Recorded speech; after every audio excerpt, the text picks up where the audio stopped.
Talofa, olo e mai mo mai le tautua le ala talua le KVZK TV, Pango America Samoa. You are watching KVZK TV Channel 2, Pango American Samoa.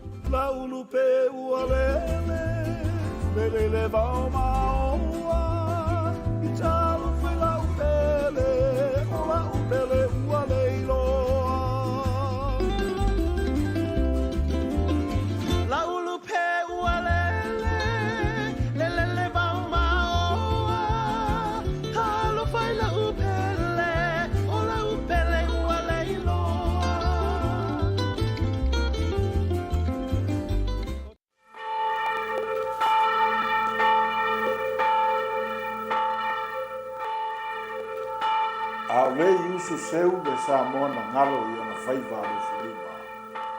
O tōla wapi le musunga le ngana. E saunia lana taulanga whaafitai i le sili ese. Awa wala foia ata o ave manolosi o le la i le samiti o ata. O whailoa le afi, o whewhiloi ma le auro. O mumu whaalanu lau ava. O totonga o ai le ufiata o le vaveao, o tausani ai manu whenelei, ai mou maria le ufiata o le poisa. Awa, o ia o le atua, na ia whaia le rarolangi ilo na mata i sau. Na ia whatu mawina, le atu rau ilo na mana. Na ia fofola le langi ilo na whau tauta. Samo ai, wha lau tu ia whata tapua i le atua, le nei aso fōu. Masau nia le taulanga whaafitai i le li. Whātala whātu sa moe le lita e au fau, ma lole soi fua manuia. Mai o mai asi o tātou whāfoi whātasi le vi inga man whaafitai le atua. O te whaafitai le li aso malawa, e le au noana vi inga e lo ngutu. Si o tātou te tāno. Le vi inga le whaafitai o whaamanu man whanitanga le li e. E foi lava mtu maulo fio le atua sisi di ese. A wawa whaalia foi le nei tae au mana so fau e foi ina mwhaapopo yaso whaita wino so i fua male ola. Lo lava alofa le mawai mo sa mua mo ntangata. Mātou ala whai whanunga le leo le nei aso fau. A sa uni fe au mga luengo fuango le nei aso. Mātou wala au le li. E le ai lava se me ma whaina mātou whaia. Pe au noa malo whaatasi mai. Whamanuia ya sa mua mo ntangata. Ngā soloa i rungo le sami lau le elo ngā luengo tiutu ma whaiva le a whenga iai. Ia i umanuia le ne yaso ale vi inga e fo i atoi. Ni o mātou whale tonu ni se olo watunu i o luma. Mātou te talo whato ese wha maulalo. Wha maangalo mai wha manuia le ne yaso. Manuia le tāpua inga ta mamti nā mātutu e malo whale. Anga le le i eo mawhatia i so se ala. Mai e wha manuia lo watunu. Mātou talo leo wale i sukiriso le li man wha aula. Amen. Mo wa se upu mena fionga paia le tua e soani mo tātou le nei tae au, ma le tusi a te utonome na mtau pui ono. Ale vaenga mo mua le whai bisfulu lua e whapeno whai tawina. Ia oe ne ngalo ia te oe ole ali. To e whafofonga, ia oe ne ngalo ia te oe le li. O le whautuanga o le tua nai. Au a whai ma whamanatu tā ua mo whanau ma le tupulanga fau o Israel. I la tau wasapi manuia ma le tamau ainga I kanana. Le no na fola ina I le atua I o la tau au ngā mātua. Ua tā oto mai malai mātutia. Si la fia le lei e mose na whai mataitai o le nu. Au le isopo ia I o le tana mo le nu o kanana. E iei whinga tam whawhita au le mawhai na o ia le nu. Pe a ngalo le atua.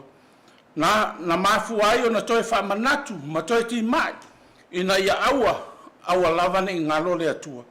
O le nuu whai mai o lo tawheri sua susu ma le medi. O le nuu o manuia ma tamau a inga. O le popolenga o le au na taitai. A o ina sua maria le o la wha maria ina ma le tuina nau o le maona. O na wha o Sofia loa lea le manatu whata hausili. O na ngalo ai lea o le atua.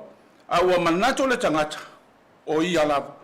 Sa mua ma lau whafofonga tāpuai mai le nei tai au. O lea foi se tau apa hale tala le lei. A we sauni fe au ma fuango le ni tai au ia tautu ana aua lava ne ngalo ia I tātou le atua awa o ina ngalo ia toe mau le atua ona se loa lea tā whai unga I whai Ona tau mate lo lea, le tau nuu manuia o wha moe moenga o le ne yaso. A wao le a whaingo fie le te apolo. Ona whato i laloina ma whalumaina o tātou tangata ngā rurue. Samoa ia mana tua le atua i teimi uma. Ona manuia lea mea uma tātou te whai. Amene. Si o tātou te talo. Tu maulungo Samoa ma on tangata ma le lalolangi whatua tua. Lo manuia ma lo file mule atua te male atua le alo ma le atua la nganga pa ia. Nei maso umai o i le whaavavau e whaavavau lava. Amene.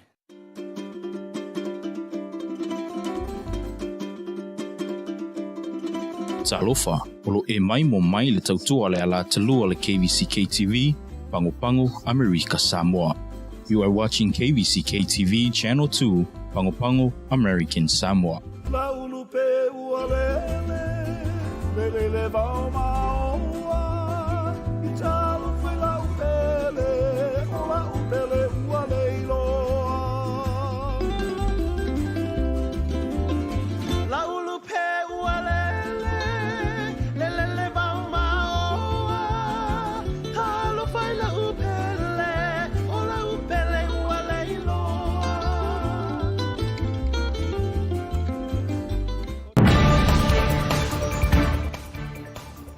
La pataia le mamalo le atunu e tusa ma le whaamai o le dengue fever.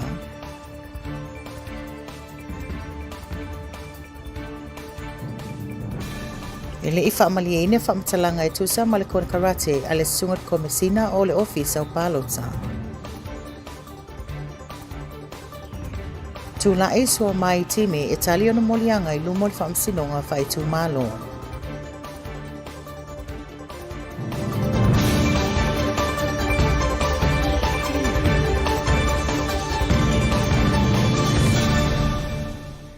Fatalo Fato America Samoa e ala inisi o whaupopongo tala mai lau KVZK TV ma lo soifua maua malilangi e mama. Ua iai nei se whaalinga mai le matanga luenga o soifua ma loloina mo le atunuu e tusai ma se whautuanga ili whaamai o le dengue fever mai le lolo wa o le tau sa whea ngai ma le atunuu ili vaiaso o tea. O le whaamoe moe le matanga luenga ina ia fo ia le tau tonga fitia i se taimi mulimuli o le tau longolongo e tupu ai manatu le lei, o le tanga ima mao le matanga luenga ona o le malo losi o wanga masavili le vaiaso o tea, mai mawhai ona ola ai le namu ona ono fuanga susu. E a ona whaatino a wala e whaititi ai le afia le nei whaamai, e pe o le sasaa o sua vai o lo o toa i tutono apa mai si la pisi, whaama mau tau tai whaingo fie le namu ona ola ai, suia whai tutoa ma whaamalama waia o whaalenga ina, whao ngā whango whaasiseni namu, ma la e ina lava lima uumi e pui ai le tino mai le namu, e tolu le sifuru wha aso whaato awa aia a ungo le whaamai o le denki, mai se tasi wa a fia nei, o fōlinga wa aia o le nei whaamai e au fia i le fiva, ti ngā tutui o le ulu, ti ngā tutonu o mata ma so ongo o iwi, ma le piliki se i tu lou, o loo whautua ina le matanga luenga le mamalo le atunuu, ina ia whaafeso ta se tasi o ala to ofisa, be a whai walanga na ina a aunga e pe ona tu ina atu nei. Nunu yasu le lei mai lau KVZK News. Ua tolo po ina nei le ilo ilunga le senate o le sunga le komisina le tu mau, ia Dr. Uyanga le lei le alofi, se ia ato atoa whamatalanga e tusa malana kone karate. O le whaiunga na tuina atu le senate le sunga le fu mai au Uyanga le lei le alofi, ona ile imanino le tūlanga o lo iai nei lana kone karate sanga lue ai, ile no inga le afionga le manu ma la pui umawai nei. Sa fisilingia le afionga ia tongi ola tūla fono, le tūlanga o le kone karate le sunga ia Uyanga le lei, ina ne ifete ina ima le tōwhinga fōu a le afionga i le kovana ia pulali. Ia tūla, po ua whaamuta le kovana lau, ia lau konkalate lea nea iai e umai lau termi le lua afe lua sifuru ma le ono. Lau fionga kong iola e kaumwhaia e kai aku skulanga mangingo ma shofo i loa wae. O ke elua uli kula fongo, la eo ke kalkongwa uole konkalaki e kwa umai ai i lua sifuru rufu wongo. Ia e pika iange o makangongi ma le fionga kuvanga. Ia pika umai ai ua re a koe a maka uile i langa ngofua inga me whapenga. O le langonga ngai a kia e ua amaingei ia lewa ua umai e whailifinga ngā lor kuvanga. Ia saimal confirmation ia i a kongo e foui i langa ia ko whae inga ia koe a makai lale ia le ofiso o le paloka ma le komisinga i lalo o langa ia ka inga o la ukala kau whai aku ngai e kau kari aku aia lau whaafisiri kongi ola. Sa tau mawhai atu le a fionga i a tongi ola tū la whono ina ia manino le tūlanga o le esenga o le kone karate ma le toe tōwhia o uianga le lei a via makomisina o le ofisa o pālota o se tasi o whaamamafa o lona finangalo ina ia tu e se matuto o tasi le komisina o pālota mai tō whinga whaapolokiki ina ia fo ia le whaai tū au. E le whaalongo. Leanga e ia almela le la tupu. A whainei ai whaamaonia le tō whinga fau lea. A olai lava e lei ave e sealau kongkalate to a umene lua fe lua sifuru ma le ono. O lona winga i lalo tu la fono wha kongkalate. O te tau le malona tu tongi a tōlau kongkalate a walela ave e se o whaale au ngā ina i le pule whakovana. A lela whailau tō whinga fau. O lona winga e te tau na te tongi a tōlau kongkalate le vaenga le te tōlau kongkalate. Leanga o le tūlanga na o le tūla fono ua whaamuta whaanati le i le kongkalate. Ai le o maria o iai, i mena na ofisili atua e pena e maria i le tūlanga lea. Po o whaamuta lau kongkalate pe lea. E le mawhaila le maota ona whaamao ni o lau tō whinga. Pe a whai o lai lava e tau o lau kongkalate. Langa o le awhite na i me rua. O le tō whinga whaaporukiki ma le kongkalate. E whatoa umane tau sanga pe o le angangal na sa iai. E tele ngā luenga le ofisa pe a tuana i le palota. E te tau wala i le taitai o le ofisa ona tū mau pea se i mai a le leita penanga o palotanga u tuana ai i ana to a whaida o le si swinga fau mo le tofi lea. Ai a whaida o le tūlanga lea pe on e saunua. E te le o iloa po le alme o tupu i lau kongkalate. Ia le alala mātou nofo atu, matau mate po le mea, o le a ese lau tō whinga whapurikiki, ese lau kongkalate whaale ngā luanga. Ia, o na maua i leo le white na i le vālea, e le aise mea al maota mwhai ana whai. E le te tau whaina mātou pālota i lau tō whinga whaulea, ai le i au mea se whaamaoninga, wa umalo kongkalaki. Ua tolo po ina le nei mata upu se ia maua uma mai whaamatalanga, ma tūlanga te tau wai e tūsa ma kone karate a le o tu e tōwhia nei e taita ia le ofisa o pālotanga le atanu. Nunu yaso le lei, mai lau KVZK News. Ia tātou tala mai le whaamsinonga, sa tūlai le sunga ia sui mai time i le whaamsinonga whaitu mālo e tali i ona molianga o le talepe whale i le ofisa o whaatoanga ma se tasi o maote tutono o le alalawhanga i nuuli. I tutono le reporti mai le whaamsinonga e whaapea o le masino Januari o le tausanga nei, sa ulu whale ai le sunga ia time i se tasi o whale i nuuli ma ave e sia mai e se atutupe o se mama whaipoipo o se telefoni o le ili sa mala o se spika manisi o mea whainga luenga e tolu afe tā la le whatupeina o nei mea tō tino sa ave sia mai lea no fuanga. Sa mawhai o na maua e leo le sunga ia time e ala ina ua vaai e se tasi o le ainga le no fuanga o lo iaile si pika e ala i se whailo.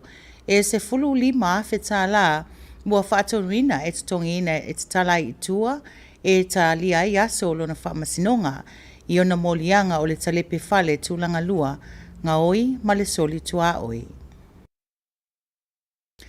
Ia tātou tala mai a pia, o loo whaanga solo nei whaatala noanga a le pūlenga o malaiva alele a Samoa ma le mamalu lau tele o le atunuu, e tusa ai masuinga o le ayai. e peo la fonga tutongi le malai vaalele e la tō e tu wa ese mai Samoa. O le vai aso na te nei sa whai e se whaatasinga le pūlenga malai vaalele manisi o sui o le atunuu, ina ia maal malama le atunuu i whaopopongo tupe tutongi le malai vaalele e i la tō e malanga ese mai le atunuu, mai le onas fulima tā la Samoa sa maasani on tutongi le tangata malanga i le siitanga o le aiai e se lau tā la Samoa, o le aiai fo ile siitanga o le 5 tā la sa maasani ono tutongi mo se tasi o tupe tutongi mo le vaalele, ma le 10 tā la o iei nei mo avanoa e pakai ta avale. E se lau tolu 10 tā la Samoa le au whae e whaopopo i mea tutongi le tangata malanga pe a o atu i le malai vaalele. Nunu yasu le lei mai lau KVZK News. O tātou tala mai le Pasifika le nei fiafi, o atu ina atu se oka i le ofisa o leo a fiti, mai le whaamasinonga ina ia susunuina ai ni fuala au whaasaina o le aisa, sa maua i leo i la tō o sofainga, i to tono se no fuanga tu ufua i nadi, i le amatanga o le tausanga mawai atu nei, e valu se lauta ma i pusa, o loo iai aisa ma e 2 piliona tā la i le tupe fiti, a e valu se lau miliona tā la i le tupe Amerika pe a whaatupe ina, o le nei awala ua whaatonuina ai e le whaamasinonga le matanga luenga o leo o se tasio awala o loo whaia isi atu nuu ina ia whaatama i ai fuala au whaasaina sa maua mai suesue ngā leo. Ina ia mautinoa le le toe o atu i fafo i le mamalu le lautele. O le fuafuanga tele o le anga lulu e whaatasi ai, le ofisa leo a fiti, ma le matanga luenga o le soifua maloloina o ofisa o le puipuinga o le si o manga, na nisi o sui mai matanga luenga o le puipuinga o le saunga le mula o tele mai atunu e peo ni usila ma Australia. Usi mai lau whaafunga malau mai moa ini se o tala mo le tau ma le tai mo Amerika Samoa.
O le awhaia se whaatalatala noanga whalau e tele a le senate, manise o sui o le atunu o lo ofia moli mau, e tusa mapili tau whaofi, toluiva, wha, ma le toluiva, 5, e whaatatau i le palo teina o tau whinga o le kovana ma le sui kovana Amerika Samoa.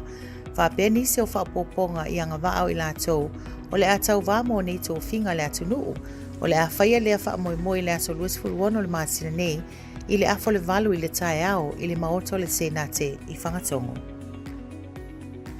I se ngā luenga tu whaatasi a le ofisa o le ARPA Oversight, ma ta ngā luenga o ngā luenga lautele ma le whaletupe o ati inae, e wala au lia i le mamalu le atunu o lo iai anga waa ma lai sene ka muta i se whaatasinga i le aso 5 o le masina o mati o le tausanga nei, i le afo le wha i le awauli se ia pa ia le afo le ono i le afiafi, e whaia lea whaatasinga i le whale lau mei i utulei.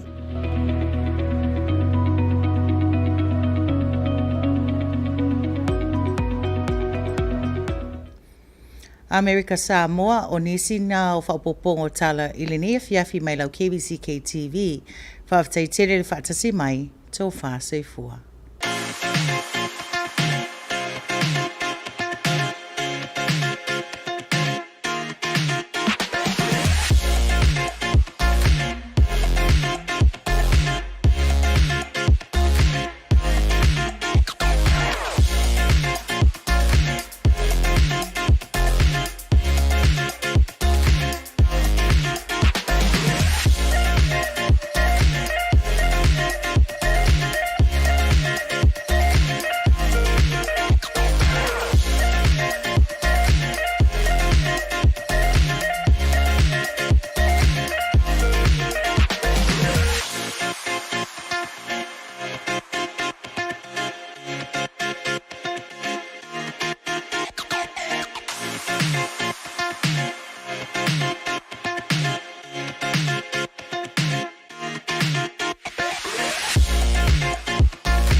Dengue fever alert by the American Samoa Department of Health.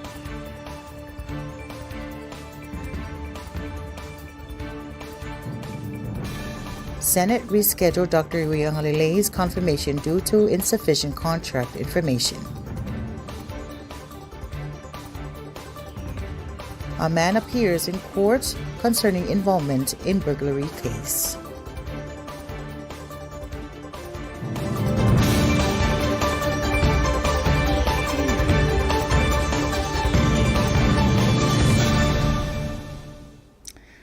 Talo Falava, American Samoa, and welcome to your evening news here on KVZK TV.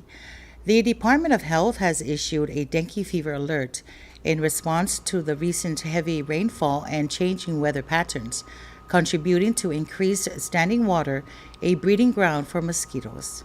In an official statement, the Department of Health emphasized that proactive measures are critical, as it is often said that prevention is better than cure. The recent heavy rains create ideal conditions for mosquito populations to thrive, increasing the risk of mosquito-borne illness like dengue fever.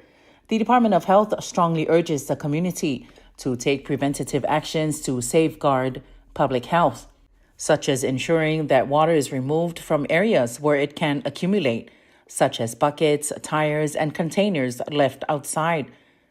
Regularly clean up debris and refuse that can trap rainwater, providing mosquito larva habitat. Install and repair home window screens to prevent mosquitoes from entering living spaces.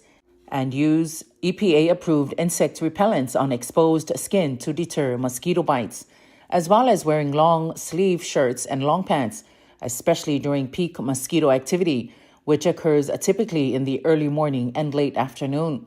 According to the Department of Health, dengue fever is a viral illness transmitted by mosquitoes. It is common in tropical and subtropical regions around the world. While many infections are asymptomatic, individuals who do experience symptoms may notice them appearing between 3 to 14 days following exposure. Common symptoms include high fever, severe headache, pain behind the eyes, joints and muscle pain, rash, and mild bleeding.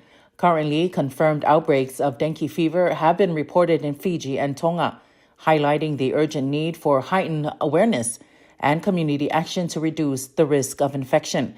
The Department of Health monitors the situation closely and encourages everyone to stay informed and vigilant during this period. Joyeta Fengai Mali with your news on KVZK.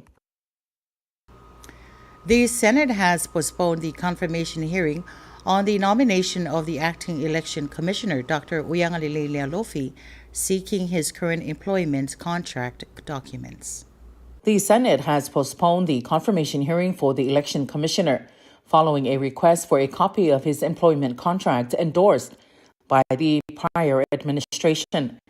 In the confirmation hearing conducted on Friday before the Senate Rules Committee, Uyangalile stated that his contract with the previous administration remains valid until January 2026. However, his recent appointment by Governor Pulali'i Nicolau Pula establishes a new term for him as election commissioner, which became effective on the 7th of February. Senator Tongiola Tulafono pointed out that the election commissioner position is distinct from other cabinet roles. He emphasized that the term of the election commissioner coincides with gubernatorial elections, underscoring the necessity of maintaining the office's independence from political influences.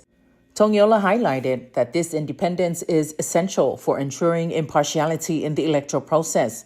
When Senator Tongiola inquired whether Uyangalile's previous contract has been officially terminated, Uyangalile refrained from providing a definitive answer. Instead, he indicated that the discussions with Governor Pulali'i confirmed his appointment to a new term under the current administration. Tongiola further questioned whether Uyangalile had consented to the termination of his prior contract, stressing that if it had been concluded without his approval or without just cause, the government would be obliged to compensate him for the remaining duration of the contract. He reiterated the importance of preserving the independence of the Election Commissioner's office to maintain its credibility. Tongiola then requested Uyangalile to produce a copy of the contract he signed with the former administration. This documentation is critical for assessing the legitimacy of the transition and the new appointment. Senate President Tua'olo Manaya-Fruen asked Uyangale to clarify whether he had resigned from his position, and Uyangale said no. The Senate President then asked Uyangale if he had received any financial settlement similar to those received by other political appointees from the previous administration.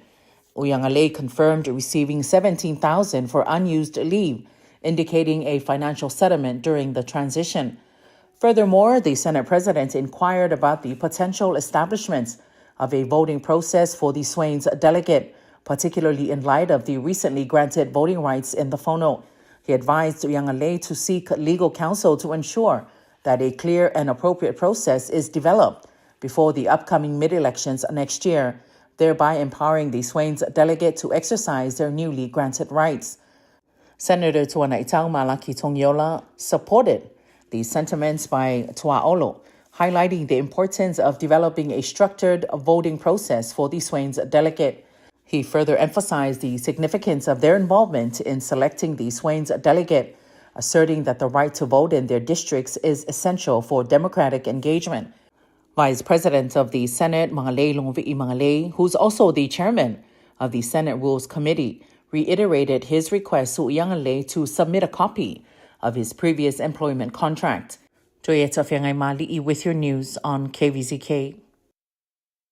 In our court news, a man appeared in the district court concerning a burglary case. Sui Maitime is charged with breaking into the agriculture office and a residence in Nu'uli. A criminal complaint was lodged against Sui Maitime in relation to an alleged burglary that occurred in January at a residence in Nu'uli. This incident took place while the homeowners were away from their property, and upon their return, they discovered that the back door had been unlawfully accessed. Upon reviewing the security footage from their residence, the homeowner observed an identified individual present around their property during their absence. Court documents indicate that the defendants allegedly appropriated several items of significant value, including a wedding ring, a Michael Kors purse, a smartphone, a skill saw, a hammer, a wireless speaker, car jumper, a wood saw, and a power drill, collectively valued at approximately $3,000. The investigation progressed when one of the victims identified a man in possession of their Bluetooth speaker and reported this to the police authorities. During the investigation, the individual informed law enforcement that he had purchased a speaker from the defendants. This lead enabled police to locate the defendants for further questioning. Reports indicate that during the interrogation, the defendants allegedly confessed to breaking into the residence. He faces several charges, including second-degree burglary, 2 counts of theft, and trespassing. The district court set bail at $15,000 for the defendants in this matter. Joyeta Fiangay Mali'i with your news on KVZK. The much-anticipated Rotary Club's annual raffle and golf tournament proceeded last Saturday. The main sponsor for the event was the GHC Reed in collaboration with other businesses on the island. It's been more than 30 years since the club initiated this first fundraiser, with all of the monies collected from this event being distributed to support their community services. One of the service projects these fundraisers support among the many groups on the island is their donation to the Shriners Children's Hospital. Their service to the American Samoa community throughout the years continues to be a testimony and reflects the mission of the Rotary Club of Paopao.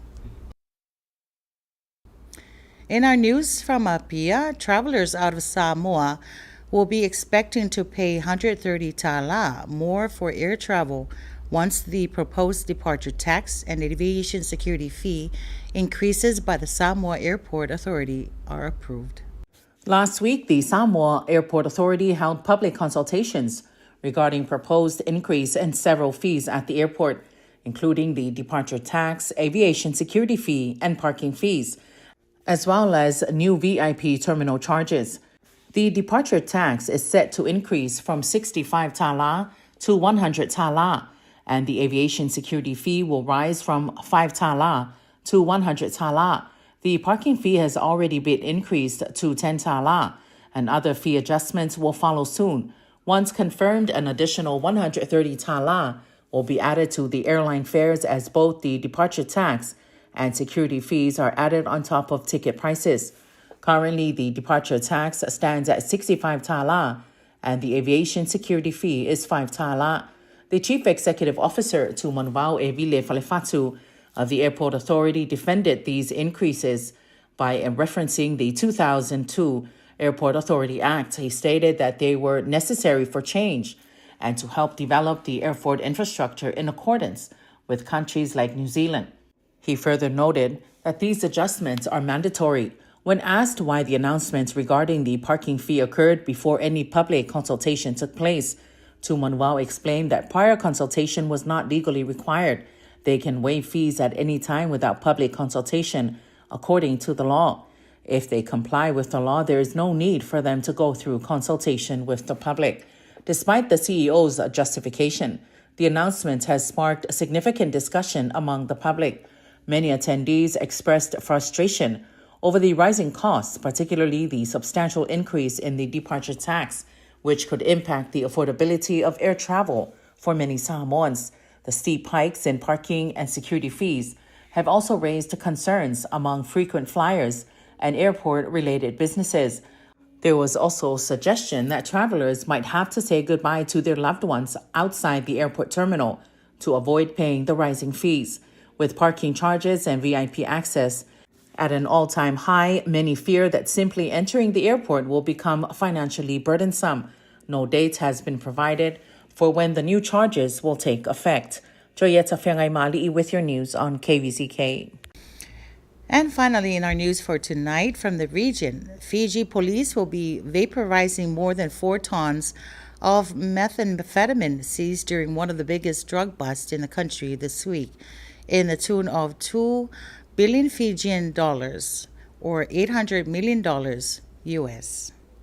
In late January last year, Fijian authorities conducted a significant operation at a vacant house under construction in Nadi, uncovering approximately 800 medium-sized containers wrapped in brown tape.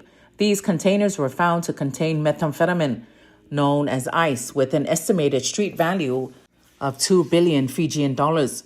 Consequently, 15 individuals were charged with drug trafficking and are currently out on bail pending legal proceedings. Assistant Police Chief Mesake Waka provided details about the destruction process, which is being carried out under a high court order issued last year. The methamphetamine will be disposed of using a vaporization method in a furnace, a recognized procedure globally for safely eliminating large quantities of illegal drugs. According to Radio New Zealand, this process will take place at Dignified Crematorium, approximately 15 minutes from Suva. Waka emphasized that the destruction process was planned with extensive stakeholder consultations to ensure adherence to best practices, including health and environmental considerations. He assured the public of transparency, stating that legal counsel for the respondents would be permitted to observe the process. Subsequently, a detailed report will be made public to uphold accountability. Stakeholders involved include the Ministry of Justice, the Ministry of Policing, the Ministry of Health and Medical Services, Environment, the Fiji Military Forces, the Office of Director of Public Prosecutions, and law enforcement agencies from Australia and New Zealand, among others. This operation highlights a unified response to combat drug trafficking in Fiji. Joyeta Fiangay Mali'i reporting for KVZK. Please stay tuned for your weather and tide report.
Talafalava, American Samoa. The Senate will be holding a public hearing for Senate Bill number 3904 and 3905 on Wednesday, February 26th at 8:30 a.m. at the Fono Senate Chamber, Whangatongo, American Samoa. Senate Bill number 3904 is a bill for an act entitled An Act Amending the Law to Allow for Separate Election Races of the Governor and Lieutenant Governor, amending sections 4.0103 and 4.0104 of the American Samoa Code Annotated. And Senate Bill number 3905 is a bill for an act entitled An Act Amending the Qualifications of Candidates Running for the Offices of Governor and Lieutenant Governor, amending sections 4.0102 of the American Samoa Code Annotated. If you wish to testify or make a public statement on either one of these bills, you can sign up the morning of February 26th at the Fono Senate Chamber, or you can submit your commentary through the Senate website at www.asfono.gov, where you can fill out the online form and submit. Respectfully, dress code will be enforced. Gentlemen, tie and iafaitanga, and women, pulatasi or dress. For any further questions, please call the Office of the Senate President at 633-5866 or 633-4565. Male fa'alo alulava fa'afetai. In partnership with the Governor's ARPA Oversight Office and the Department of Public Works, the Development Bank of American Samoa will hold the Homeowner and Tradesman Networking Mixer Seminar on March 5th, 2025 at 4:30 p.m. to 6:30 p.m. at the Lee Auditorium in Utulei.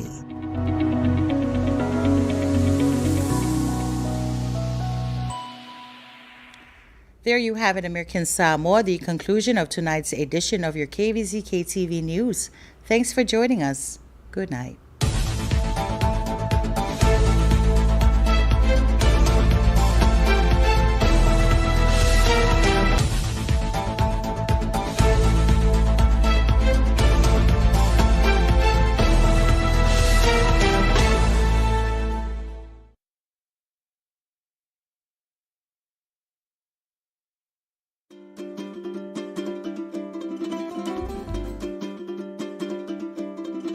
Talofa, olo e mai mo mai le tautua le ala talua le KVZK TV, Pango Pango, America Samoa.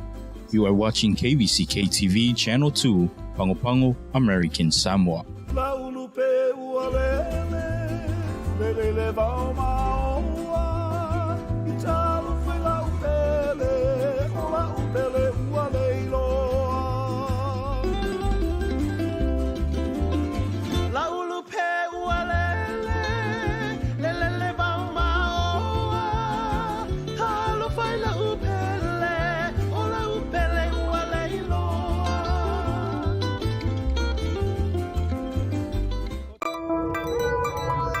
Voice of the Sea, learning from experts across the ocean. Welcome to Voice of the Sea.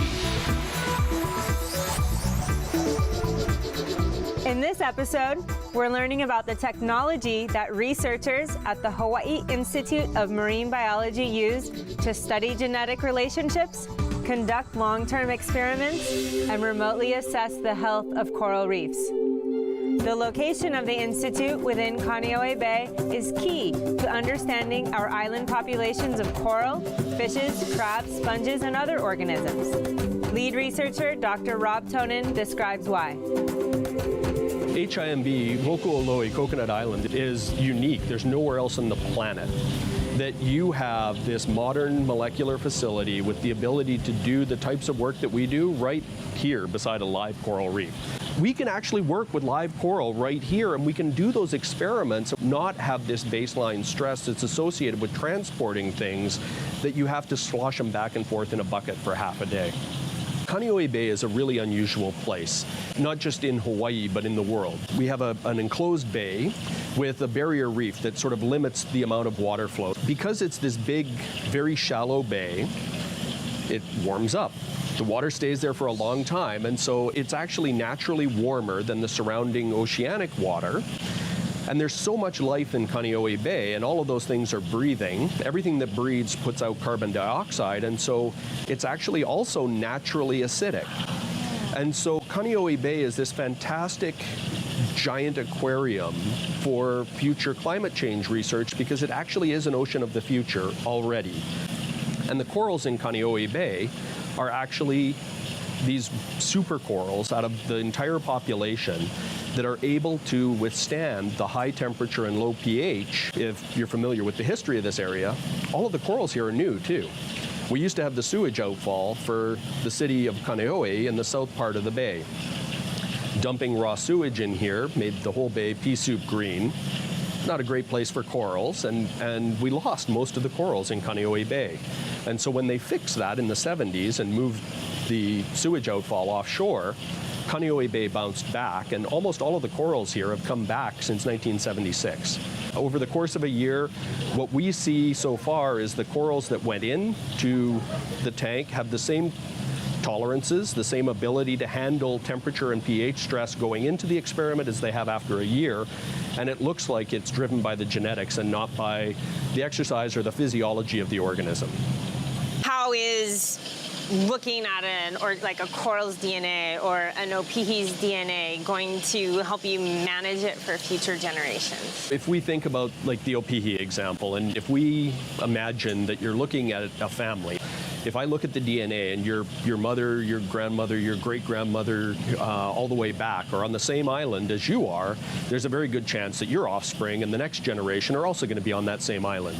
But if I look at it and your grandmother is from the Big Island and your great-grandmother is from Kansas, then there's almost no chance of us being able to predict where your offspring are going to go either. They're moving around. If opihi are moving back and forth between the islands, we need to think about the population as a whole across all of the main islands.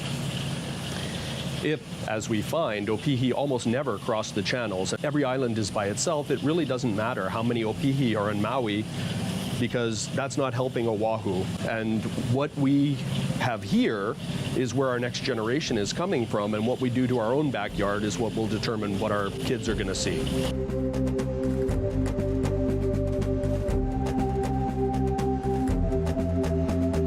The main question that I'm trying to investigate from the genetic work is how connected are the different crab fishery populations across the islands.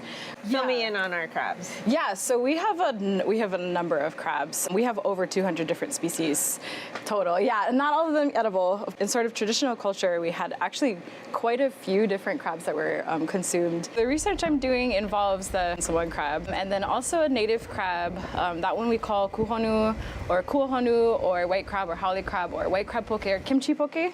Kuhonu is subtitle, so you could find it on sand flats. One of the things that makes it really distinct are the 3 red spots on the back. They can get up to a few inches. The scientific name for kuhonu is Portunus sanguinolentis. Sanguinolentis referring to the fact that it comes from Hawaii. This one is Samoan crab, so this is the introduced one. Remember how I was saying it's a monster? Yeah, because look at how huge it is. In Hawaii, we call it Samoan crab, but we call it that because they were imported from Samoa. It has spread across the islands since the 20s. It's found pretty much on all of the main islands. There's some articles from the 20s, even in the newspapers, that were saying, like, you know, with this crab, like, it's such a problem. We need to lift regulations and we need to go after it because it's even doing things like burrowing under fish pond walls and destabilizing. Okay, so we know when it was brought in, we know about how many were brought in, and we know where they were brought into. But we don't know anything about seasonality in the islands, right? We don't know when they're reproductive. We don't know how often. We don't know the maximum size that they reach in the islands. We don't even know where the gravid females are, the females that carry the eggs. We have no idea where they are. We don't know where the larvae land. So there's actually so much about them that we don't actually know. Samoan crab, you could actually find it definitely subtidal, so definitely underwater where there's mud and where there's mud sand mixture, where the mangroves are. But in some places, you can actually find them a mile plus upstream. They can end up really far inland, which none of the other crabs that we have, at least currently, do that. For the 2 crabs that I study, this is where they live. They don't live in the northwestern Hawaiian Islands. By collecting this tissue and then using it to compare it across the islands, one of the things that we can try to understand is a fish pond or is a area on one island self-seeding, or is it very well connected to everything else? And then for Oahu Island, I'm also collecting along the coastline so that we can dive a little bit deeper and sort of ask the question, are these crab populations connected? How well connected are they along a single coastline? If you were a tiny little baby floating around in the plankton, you might be able to start off at Hawaii Island and make it all the way up to Kauai, which we don't really know from physical evidence. We don't know from looking at the organism, but we can tell that from looking at its DNA and making comparisons across the islands. You would want to know, if you were on one part of any island, where are your stock coming from? Are you self-seeding in that, you're going to control your population in a totally different way than you would if your crabs were coming from all over instead, right? Then you might be a little bit different. You might want to coordinate with your neighbors or whoever the crab are coming from so that you guys can both work together. If they have, the source population, you have the sinking population.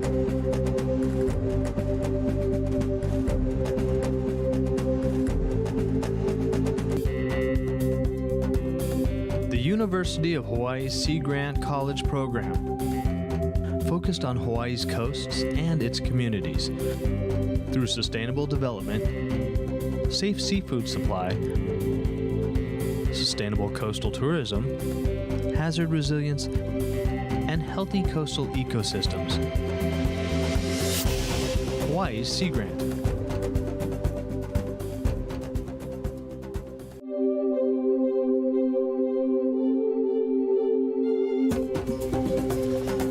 So tell me what we're going to be checking out here.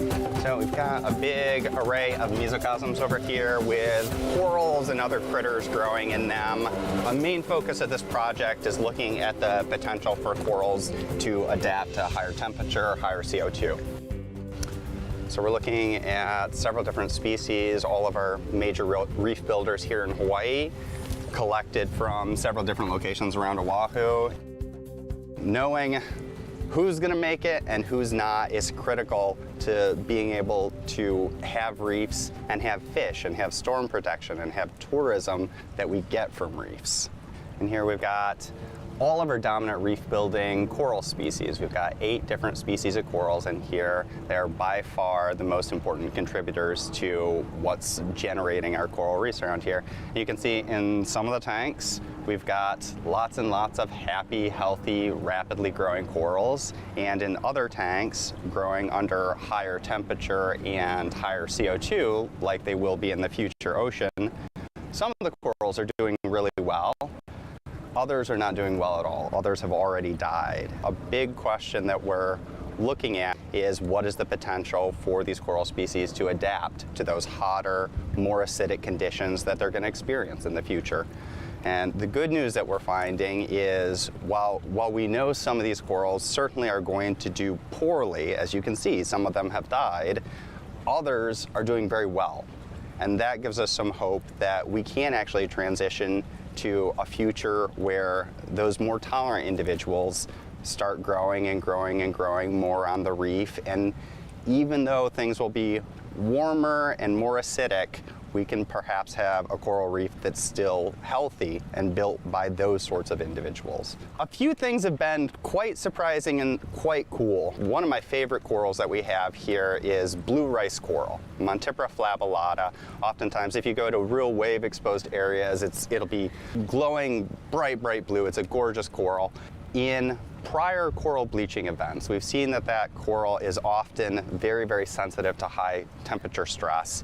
And sure enough, we found some of the corals of that species that we collected are very sensitive to high temperature stress. But on the flip side, a lot of them are very, very tolerant.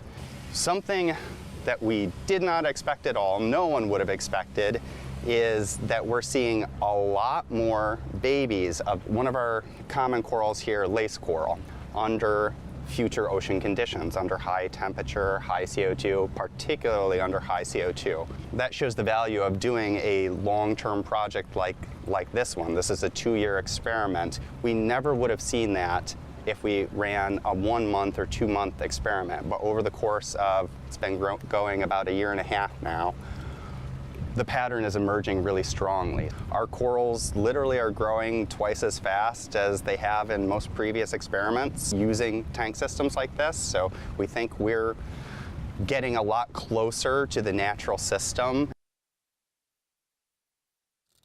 All the corals are happy and healthy and look great, right? And each mesocosm here appears to have a fish. Yep. So we've got 2 species of fish that get rotated through. We've got a butterfly fish, which eats natural coral parasites. So things like Bastilla, which come in and eat these parietes, things like that. They are eating coral parasites, just like they do out on the reef. If we didn't have the fish in here, half of our corals would be dead in no time. So we've got natural sunlight attenuated with shade cloth so that we've got light levels that are similar to 5, 10, maybe 15 feet deep where these corals were collected. We have a lot of water flow in these tanks generated by seawater pumps as compared to what is often used in these sorts of experiments. If you go to a coral reef, pretty much anywhere, even a relatively protected one, you've got waves. You've got a lot of water motion, and that water motion is important in driving all sorts of metabolic processes in the corals and the other organisms. So we have 2 levels of temperature, 2 levels of pH. If you cross those 2 factors in the 2 ways, you end up with 4 treatments. So low temperature, normal pH is the control. Low temperature, low pH is the ocean acidification scenario. High temperature but normal pH would be just the climate change scenario, and then high temperature plus low pH is the more realistic future scenario. Is the high temperature killing the corals? Is the high CO2 killing the corals? Is it a combination of the 2?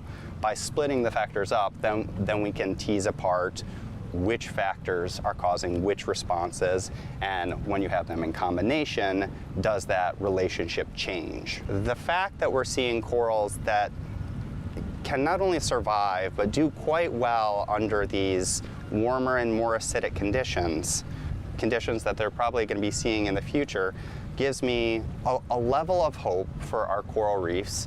But I also know that those more tolerant individuals only have a chance if we solve our local problems facing coral reefs. Problems of sediment washing onto the reef, problems of pollution, problems of overfishing. They may be able to tolerate higher temperature and higher CO2, but that doesn't protect them from seaweed. That doesn't protect them from mud. That doesn't protect them from the things that we can do on land that either kill them or keep them alive.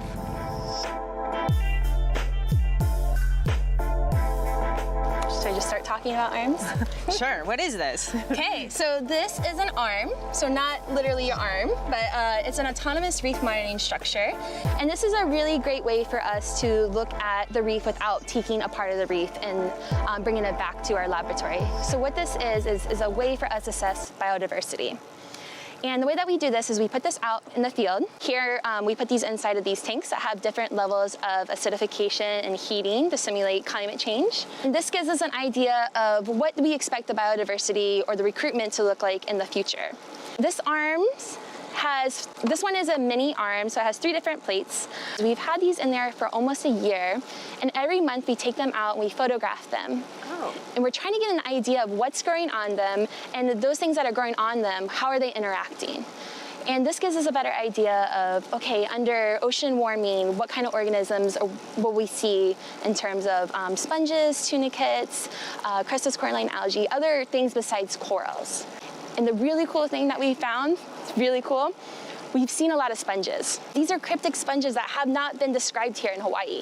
So they're new species of sponges. There's about 6 to 8 different species of sponges that we found that have not been found or described before. These are new species of sponges. And we're also seeing that a lot of the sponges that are recruiting under our ocean acidification scenario here are calcareous sponges. And we wouldn't expect them to grow under ocean acidification scenarios. So that's really weird. So what is going on there? I don't know. And we don't know, and we're trying to figure it out. We're seeing different organisms are recruiting on different parts of the arms, and they're interacting with each other in interesting ways. When this project is done in about another 6 months, we'll have an idea about what the biodiversity looks like under these different levels of ocean warming, ocean acidification, and the combination of both of those together. And that will give us an idea of how the reefs here in Hawaii will look like. And this is really important for managers here, so they understand how the reefs will be changing. Recently, what we've been seeing is as the water temperature is getting warmer, the corals are starting to bleach and they're losing their color. You have the coral animal, and inside the coral, you have a dinoflagellate or a microscopic algae that lives inside. And that algae provides about 90% of the diet for the coral. And when the water gets too hot, the coral kicks out the algae, or the algae leaves. All of the algae is being expelled from the coral, and the coral becomes a light color, or it becomes white. So when you see the color of a coral, color is the algae. We've had 3 bleaching events here in the main Hawaiian Islands, one in '96, one in 2014, and one in 2015. What we've been trying to do is look at the color of a coral and try to get an idea of the health of the coral based on the color. If the coral is stressed, it will change its color. It'll get lighter in color because those algae are being expelled. So can we correlate that color with the health of the coral?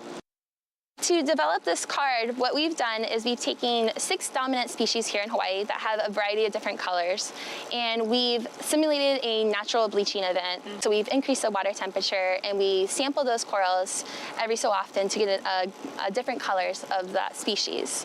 To get an idea of, okay, this coral is this color, that means it has this amount of algae that's performing at this type of level in terms of photosynthesis. Do you need to know what species of coral you're looking at to use the card? No, you actually don't. What we would like to do is we like to combine this color card with what's already being done. It's a grassroots movement. That's the Eyes of the Reef. Yeah. And what they're doing is it's a community-based reporting system where you're like, oh, there's bleaching going on here, and you report it. And we can get an idea of how healthy that coral is in that area. And we've also been working with the Division of Aquatic Resources to implement this into the coral bleaching response plan. So when there is a coral bleaching event, the scientists, managers, community members can go out with this card and assess how bad the bleaching is and what types of species of corals are bleaching and how fast that bleaching is occurring. So they're all using the same type of ruler. Exactly, exactly. And this is going to give us an idea of not just what's happening here on this reef right here, but what's happening in Kauai, what's happening in Maui, Big Island, all across, the Hawaiian Islands. The Curriculum Research and Development Group in the College of Education at the University of Hawaii at Manoa. CRDG's training roots go back over 40 years. Through professional development programs, curriculum workshops, research on teaching methodology, individualized school and district training, and so much more. The Curriculum Research and Development Group, improving schools, improving education. CRDG. Next, we're taking a look at the colors reflected by healthy coral versus coral rubble and other substrates with Dr. Dan Shar, who is working with NASA researchers to remotely assess the health of coral reefs. Reflectance is just the light that comes off of something. The sunlight's hitting this flume. You see this as green, you see this as white, you see something in the bottom is brown. So the light that reflects off of something has different wavelengths. That's the color we see. So what you can see in a coral, if it has healthy pigments, you'll see one set of spectra coming off of it. And if there's something that maybe is dyed, it's whiter, so you'll see a different spectra come off. We can start to use that information to quantify the health of coral in remote locations. A flume is a device that it's using water that's drawn in from out in Kaneohe Bay, and it has a motor, and it's just recirculating water at a set speed. I have this water moving between 12 and 15 centimeters a second, and I'm able to completely shut it off. So if I had coral in here, I can measure the coral's respiration, what oxygen it's using, what CO2 it's putting out, and I can also measure its growth, its calcification, because it's a closed off system. So by flume, a flume is just, I think, a channel of moving water. But this one is what's called a racetrack, where it moves this way and it circles back that, or it goes under here. And I just use a small boat trolling motor to regulate it. And I have an instrument down there that's acoustic Doppler sensor that gives me the exact flow speed. This is a smaller part of a larger project that's funded by NASA, where they have an instrument called PRISM, which is a large instrument that's mounted on the bottom of a plane, and they're making measurements of the light reflecting off.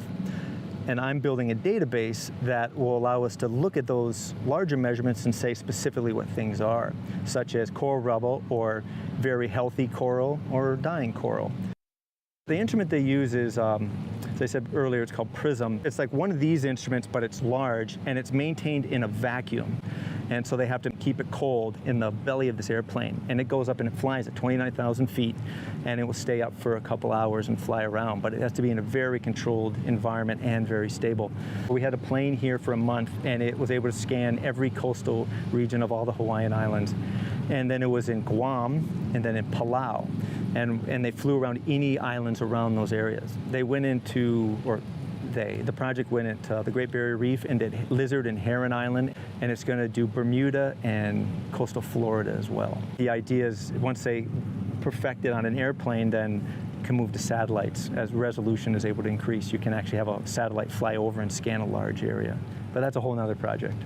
One of the benefits of doing projects like this is it allows people to start to get almost an early warning sign to the health of different reefs and different environments without having people actually have to go there.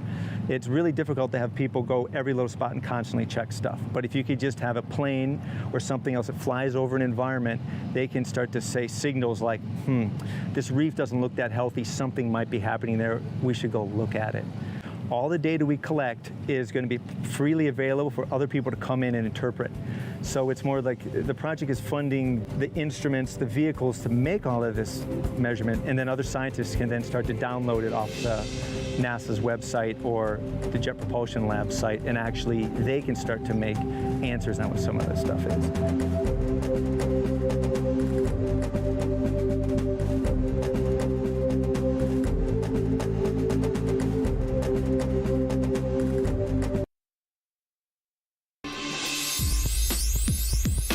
Exploring Our Fluid Earth is a dynamic curriculum developed by the University of Hawaii's Curriculum Research and Development Group, teaching ocean science concepts through the disciplines of physics, chemistry, biology, and ecology. Exploring Our Fluid Earth is now available freely online. Find out more at exploringourfluidearth.org. We are looking for a few heroes, mentors, trailblazers, innovators, a passion to change lives, spark curiosity, open hearts, and awaken minds, help students answer the question, who am I? This could be your calling, but this is no job. It's the journey of a lifetime. Be a hero.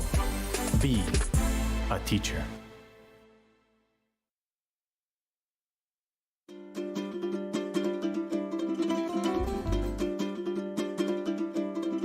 Talofa, olo e mai mo mai le tautua le ala talua le KVZK TV, Pango Pango, America Samoa. You are watching KVZK TV Channel 2, Pango Pango, American Samoa.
Mātou te whātalo whātu ili pa ia ma le mamalu tele o tātou atunu ili ne fiafi. Tā lau whalawa le whalenga fulu. Ia meise foi pa ia o le manua tele. O le proklama fo le nei ale humanities, fatasi ma le fale televisi o le KVZK, lo tau mwhai ai vai aso ta itasi. E asi tūlanga tā ua o le tātou nganu. Ma oso na whapulpulanga, ai whai maala e whatupu inai le fia.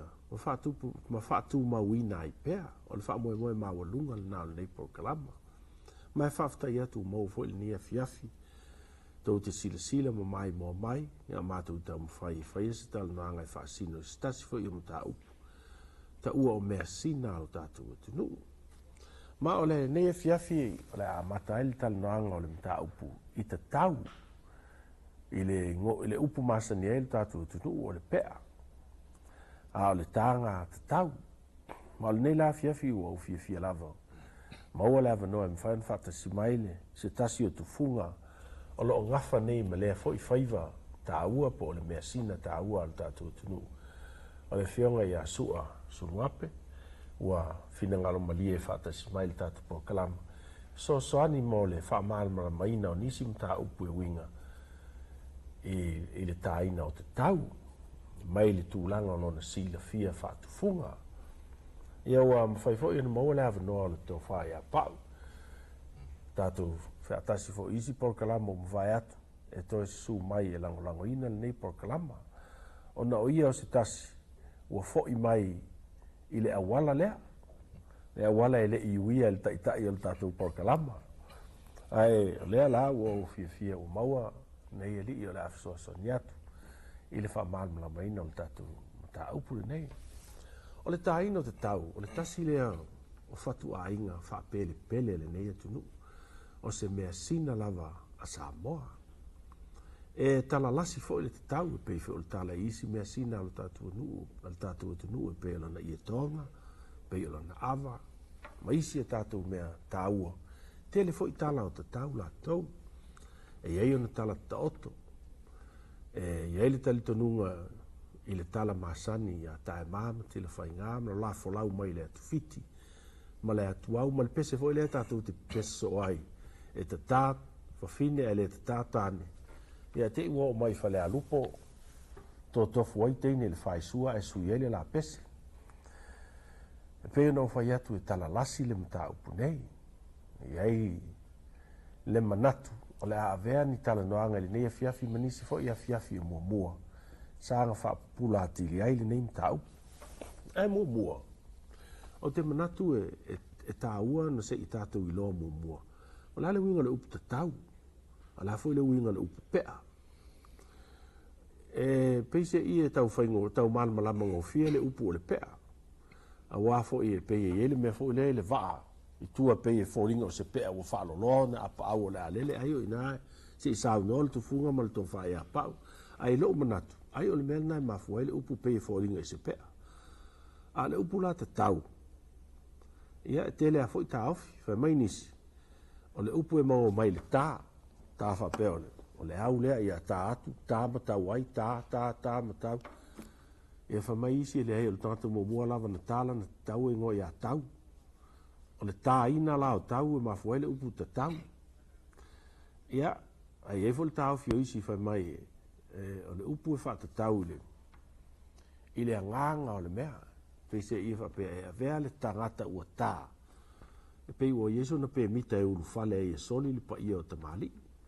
A o le tufa le awa na alanga leo le tufa awa tu lai se soli te mali im fale upolu. Le tangata lali nai tu e te tau na Yesu na pea. Po sana te tau. O le whaatanga ina le nao i e soli li pa ia o le mauta lo a fio ai ali im fale upolu le nuu po se fio anga fo ia toa ma le tele o mea whaata mali i e lufi. E iaso o mwae se i vanga nao stangata utasa na te tau. O le winga la le upu te tau. E wha te tau le wha tanga ina o le tangata ua te tau. O te tau na uru fale i nā tūlanga. O te tau na na solia le pa ia o te mali. O a ua umona na uia le ala whainga tā lea. Wha mai isi, o le upu, e mafua mai le i le tanga vai. O le tanga vai po le fua i aso ana mua. E tau le whanā. E lo ai le vaa o le itu taua ma le vaa o le po le vaa o le nuu ma le nuu. Ia, o le tanga vai la pei o se fua. E tau le vaa, wha mai la leo. o le whaupunga istangata o le tatau la po le pea. O le tanga vai fo le nā al tamtane. A soifua ilo na soifua ngā toa me whea lua i po whea mea whea lua i ai. O lana tanga vai le nā po le fua le nā i loa ia. O lana pea, po lana tatau. Ia, o la se i sauno fo i le li tufunga ma le tōwhai a pau po le a fo i so la ua fina ngalo le neim tau. Po la le wingo le nei upu o whea le mea mafua ai. Ia, pe fia sauno mo mo le tufunga pe fitalai mo mo pa. E si sauno ia lau sunga sua po le aso fina ngalo la le wingo le nei wha upunga. Ia, whataira wai nei tūra mai. Nei foi ava noa matano fie ua mwhai on tātou taratara noa ri nei tūra fiafi. Ia foi lau tō wha fō ma sunga foi a pao mai nei polokalama. Ia, o mea lawa e tau na whai wha mamlama mai a tiri on mamlama mai tūpulanga al tātou tunu. Taira. O le wha siri la e le tūlanga o le pea po le tatau. Ia, i lo wa tari tongunga whaatufunga. E o le upu o le pea. Pe o se upu foilele e le tāua. Pe o se upu foilele e tāua e le tele son tāua. A le upu tatau. Pe o se upu whaaloalo. Mamalu. O wa foi pe ona moni lau fetalainga. Ia so lava ia ana mua. Sa le mwhai o na urufale se ula u te tonu o se whale o se lofi o li ima. Na o le tangata lava o uma tā inga le tatau. Pei o le tangata ngā e whaatanga i tonu o le whale. Le upu leo o whaangai lau sānuanga o le pula u. Ia, i loa tātou umani o mātua. Ai mo le whaafonga le tupulanga lai. Te le upula u. Whaasino le tamtani o matua leise. Leise te tau. Leise. Pela wa. Ia, tonu lawana. Ia, se feta lai ale pa. E pa te le tonu mesili le ua. Sau no le sunga sua fo i whaamamlama ua alana. Matawha i tonu le ole. Ole whenga i ai ma le whaatonu ina ole. Tā ina ole telo malo fia. Ale tunu. Ia po te tau fo i pe ona tau o le tātou talanoanga le nia fiafi. Ai, e pe o le ua whaamalia le whaafonga fo i le. Ale tunu, i le neitu la le whaamalamna mai nātu, e le tō wha, e le tō tō. O mafua anga mani mafua fonga e mafua i ona whaingoina le pea pe ona sauno e le sunga sua o le te tau. Ia ngā te tawai o na awa noa i tu tonu o maota ma lawa hoi o le tunu o le mea o lo a fio i te mali ima. Le au fua le loa Samoa. I leo ino ni mta apu ta ua mo nuu ma fio anga. Ai, e pina ana o fia fono wha popo. Ona ua o manatu le taimi sa wha tonu o ai fo i lea tūlanga i lo tino tu lau le wha fonga le tunu. Ona o whainga sa whai e le tufunga i le taimi le sunga fo i a sua sa whea ngai male. Malo uta o tonga i le mai taimi. Ia e le ngata ni ta oto. Ia e pe e fōlinga i le whaloina o vaenga o lo te tino sa tu. Ia i le ia to e ngā teu, ma ia teu. Ia a whaatasi fo i ma mea fo i masani o na masani ia e sunga i le tufunga.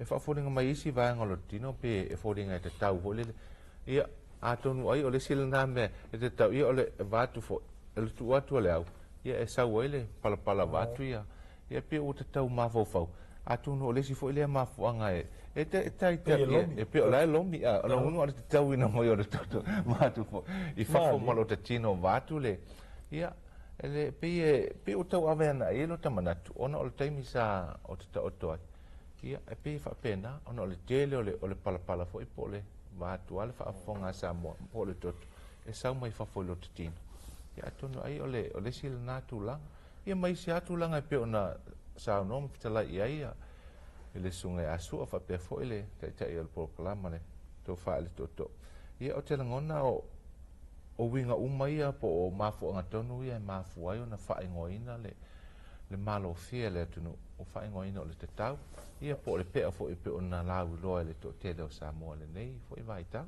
ia o le tari atu le mal fa lo le lo to fa le to o le upu le u fa nga nei i lau ftalainga o le malo fie o le upu fa lo le fa sino il tau o tamali ia fa pena watu o le upu fa lo fa sino il tau o tamali o le malo fie a ola ina fua o le a tase tamali ia pe ia fa pel fa upunga o le fa pa u le malo fie langi malo fie o no winga o le tale tau o le tamali ia e mata o le ase me mafua i una fie tase tau strak ia misi la ne un po aso mo vai masalo le se fisili fa pena o wa tanga ta umalava tau ta la tu ta tani se i vanga nasta ta un tua pala aia le se me nga mai ia a waso la ne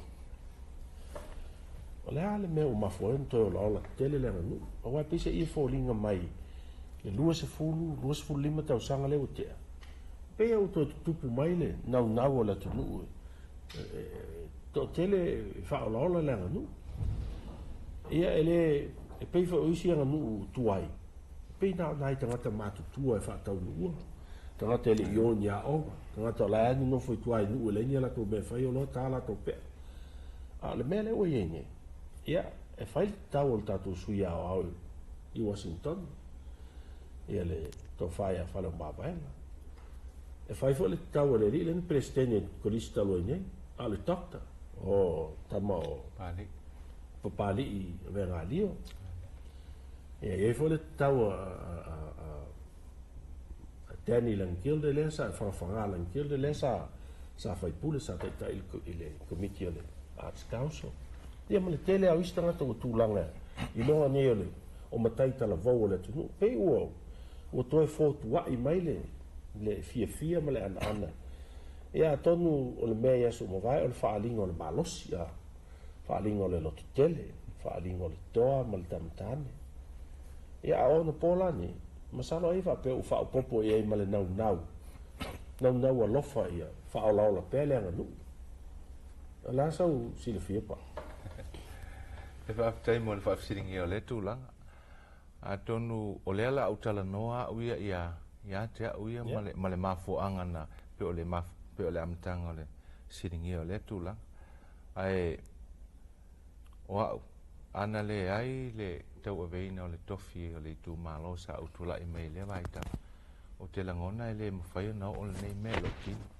ona o au te le ilo lava se me sili un ti ngā le laulangi ato le nei le tusa o le te tau ai na vele lu i tau na mai i atea no fole mo mafofau e se upu se tasi fo i longa o le tunu una lafo mai i atea fa pe mai o fa lo na wai upu le tunu ia ai le so ulai o lona wing e fallinga mai ai so se tangata po se tamali ia po un tula fale tau o le tunu ula tu te fatinoina ni launga i le va o le tunu e te tau na la e te tau fuinga i se te tau o lona wing e le o se ole te tau e le o se me e ala na ta ona le faali o se o sota loto tele ia wa ale me o te fatu o la wata le sa ona o uma o lot o uto ai ngalo to tele le taimina ta ele o te tau o fa pe po la me po ina fa vale ina i te faile nei me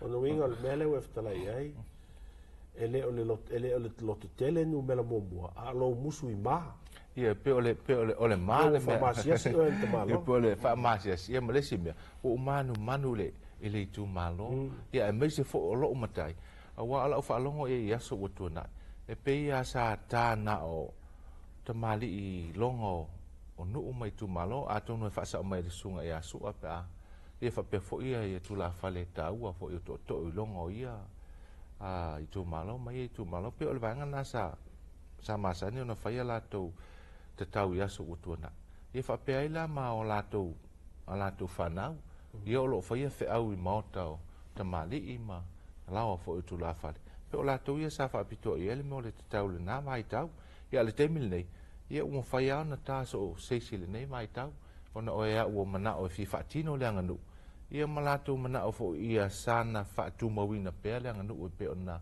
sa sa wele ta tu nu ia su to na ia pe o la ule tali atu e o le tai o le tau o la ua te mo le mausa o a wala vani i fa o soina i te te alu ta se tau ia pe fa tu ina fo i te se tangata alu fa le mel na o tala fenga o o te fa atu e o le taimi a matai na pa i le aule i lo tino i le taimi na e te langona e le te tau na fa ile na me lo tino ona o le me ti nga le vaanga uma le tino i ti na ato i ato nu e sili lava i ate uia ona o loto a uia e fai se sau te tau ina ia mawhai ai ona wha amanoina ma le to i tai ina lo wha tai ina lo to o le taimi sa o tau mawhai o te launga e tau ave ma malu fo i o le palimene le taimi sa we ia fa pe fo i ma le tau ave na upolo unu umalo ai fa pe na pe o le langona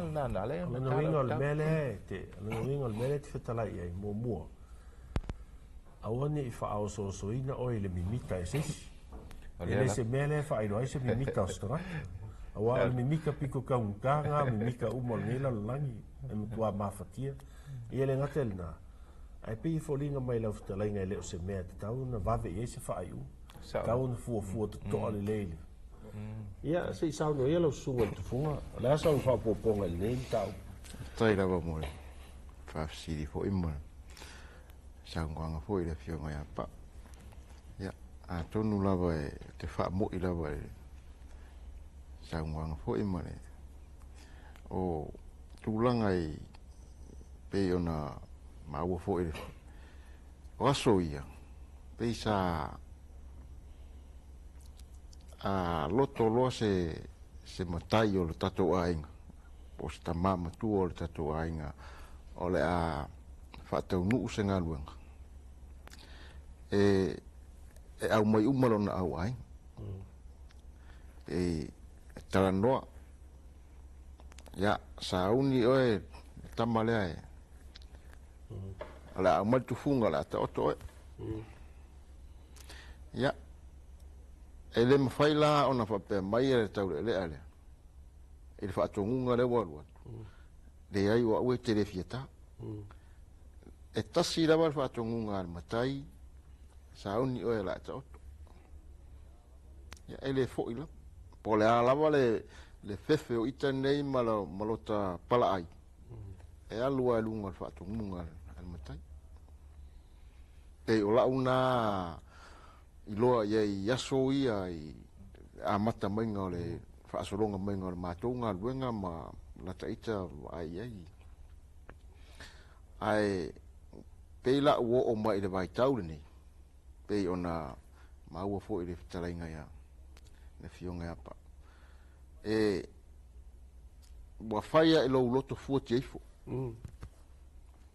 faia na alta mai o le tūlanga fo lena e iai lo utari tonunga i le whainga o la unga luenga e sili atu lena ina ilo le sau na lo le sau le ta inga listangata pe sau le wha so ngā listangata wha pe alu e tā sau tau e mānaia mai ia e loto i wholava oe wa e manao i le anga nuu ma le mea sina la tunu ia alu fai faila i luna o lou loto a toa la wa ye mo e loto a oe o le alu fai le tau ia tonu fo i fatai tu la la usando anga wa si fasi mea si o te langona ta ua i fa fonga mai fo le tunu e mai se tu pulanga o la fa o sofia nelo la tu manatu le nem mea sina al tatu tunu saunoanga le fionga ia su sili mamau ia te ia o le tufunga le tangata e tula i mai e fieta ona olona ia lava langona ona ia lava loto malona na ilo le tangata e sauli ta inga ia pe saul fatununga lesi o ano ingo le mei uel pe al nalu leu ia fai na fiu lea pe fai o sol pala ai ma le fefe ai o le mea ua fai lava i le loto o le tangata ia pe o le tofa ia pau ia le mea lana e mautinoa e tau nuu wa le mfai to fo i lona lava ai a tonu fo Salvo e tau na uianes whamtalanga I le tu whapea. Sa fia tā nis tangata o le fia wha au lea atili o lato. Fia te wa atili o melna le o mea o na pōne te vai I tino isi tangata. Toi ali lo fia ato I le mea. O na peia I se fōlinga se estal tonunga whapea. O la wha tele ina ele mo o mia o au e ta mai tai pe a tele. Ia mise la pe a tā. E la lau futalenga pau. Ia. A tonu e se ata tonunga e pe ona e fitalai e. A e pe o lo ua langon. Ia. E pe nā la fo ina tāla u te tau pe o mafuanga ia na u te ua tua le teimu. A le whapea se I... E le i lo le fia teo teo. Ia lo musu whamakana mea ngā. Ia ua pe te le whapea atua teo teo. Ia a teo teo le tino I mea sine tinga. E whaingata. O le tasi nei o anu. Nā matua taia e le au whailotu. E missionare, e urua e missionare na ufal mai le tunu. Masalo e numela mua le tau mawhainga o missionale e wha mate le anga nuu wha sino I whainga o usunga alu tātua tunu o na whapea o anga nuu wha nuu po. Ai lona lua le tā ino te tau. O na sawha mai la tau o se anga nuu wha nuu po o wha malingi toto.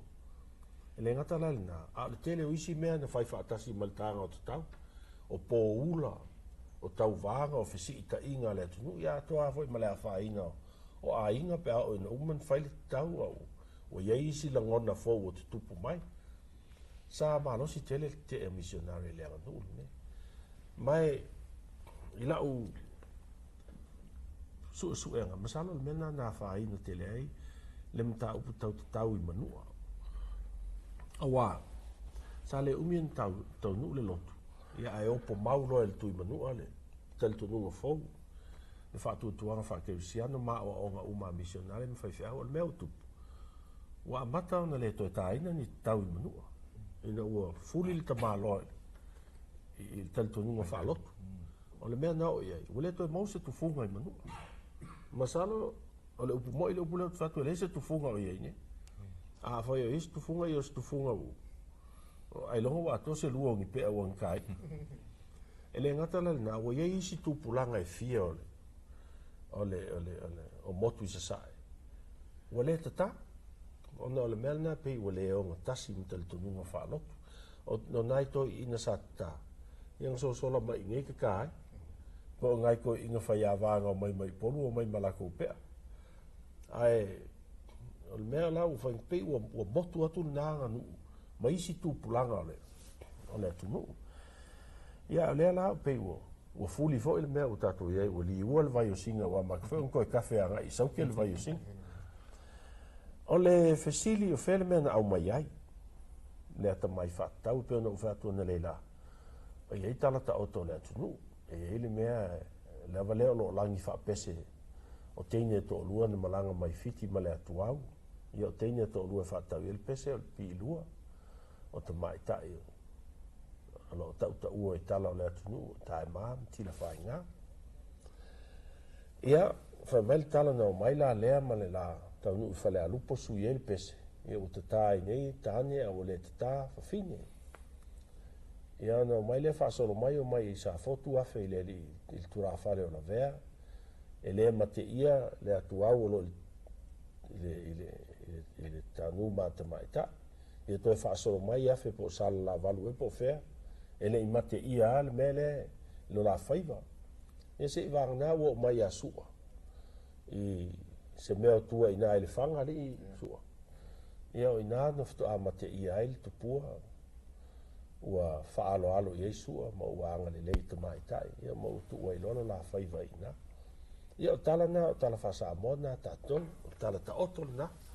Ai, e iei fo ili stal tu nunga e whai mai. Ele ai o le anga waa ma le ata mai. Whaatu funga tata tau. Sa iei lawa I neilu tatu o tunu, ai le I fo I mai tae mami tila whai ngā mai fiti. Ia la si sa noa la le tu funga ma le to whai a pau po le a sa la ua whaatu tau iai. Ana utango tau fuafua, tau sanga si tau fuafua iai I le mea nei. E tusa mal whaatu la nganga al professor o mele ICA. O loo I le tusi fo nia le la nganga. o lana fuafuaga o le tausaga e afe faselau 20 na tau ai le tau o le a e sae ma le a e sifo i le faatausisiʻuga i sifo le motu o salafai i le tatou atunuu ma o le tau alana na tau e taemā ma tilafaigā o i na tau e nafanua na tau e nafanua ia manatua la o nafanua e itua mai o e muamua taemā ma tilafaigā e mulimuli nafanua afai la le afe faselau 20 na tau ai le tau alana tau lana faisifuafuaga faapei lisi atu 20 tausaga i luma a lumanaʻi le mea lea sa soifua ai ia taemā ma pe faapena o mai fiti ia ua tuuloa la i le afe faselau fai mafuafuaga ia afua mai na e o mai nei le aso lenei toititi ao na selau tausaga o lona uiga afai e saʻo le tala lea le atunuu taemā ma tilafaigā na laau maia le atamai ia o faatoʻaona selau tausaga talu ona tatā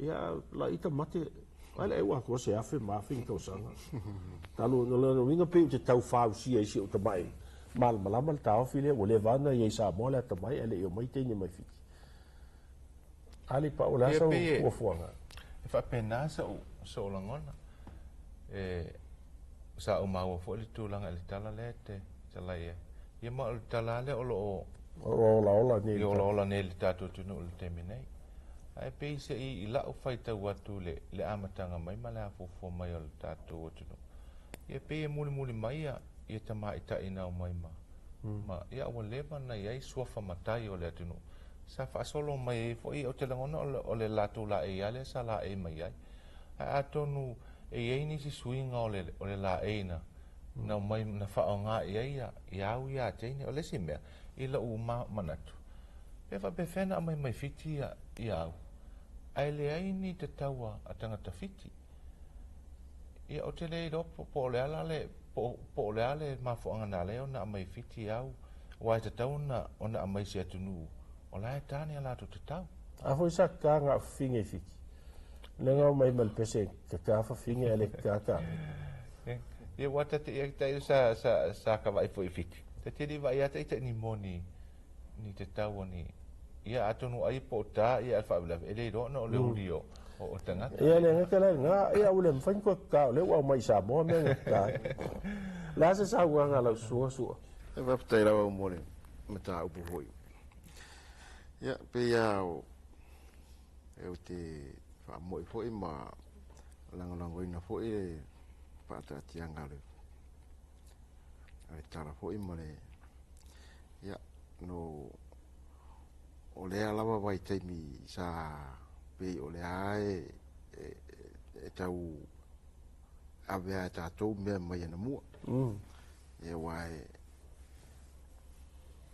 o le pese lenā lea na faapea na o teine na feʻausi mai ma le atoau ia le ua alaina o mai iā tatou nei samoa le tatau ia tateleʻi loa foʻi e ita ia po le a le tulaga tonu sa iai na pe ia o lo taʻita faalogo foʻi nai o matou tuaaga a mataiga le galuega ma a ia e faamea latou o teige na feʻausi mai ma le atoau ia ae leʻi tateleʻi loa la pe saʻo ai foʻi le talaiga paʻo ailoga gatatā agifiti ae nei ua mai ma le atoau ua foi le foi le tofalavel esa masani i tuuipi fai mamuagana le tunu pe la oina ia ia ae ua lelei masalo ia o tala lava le atunuu e pe o le saunoaga le alitufuga o tala lava o tala taoto o le atunuu ia e tatou taumafai foi e fuafua i le tulaga o le malamalamaga o tatou mauai no po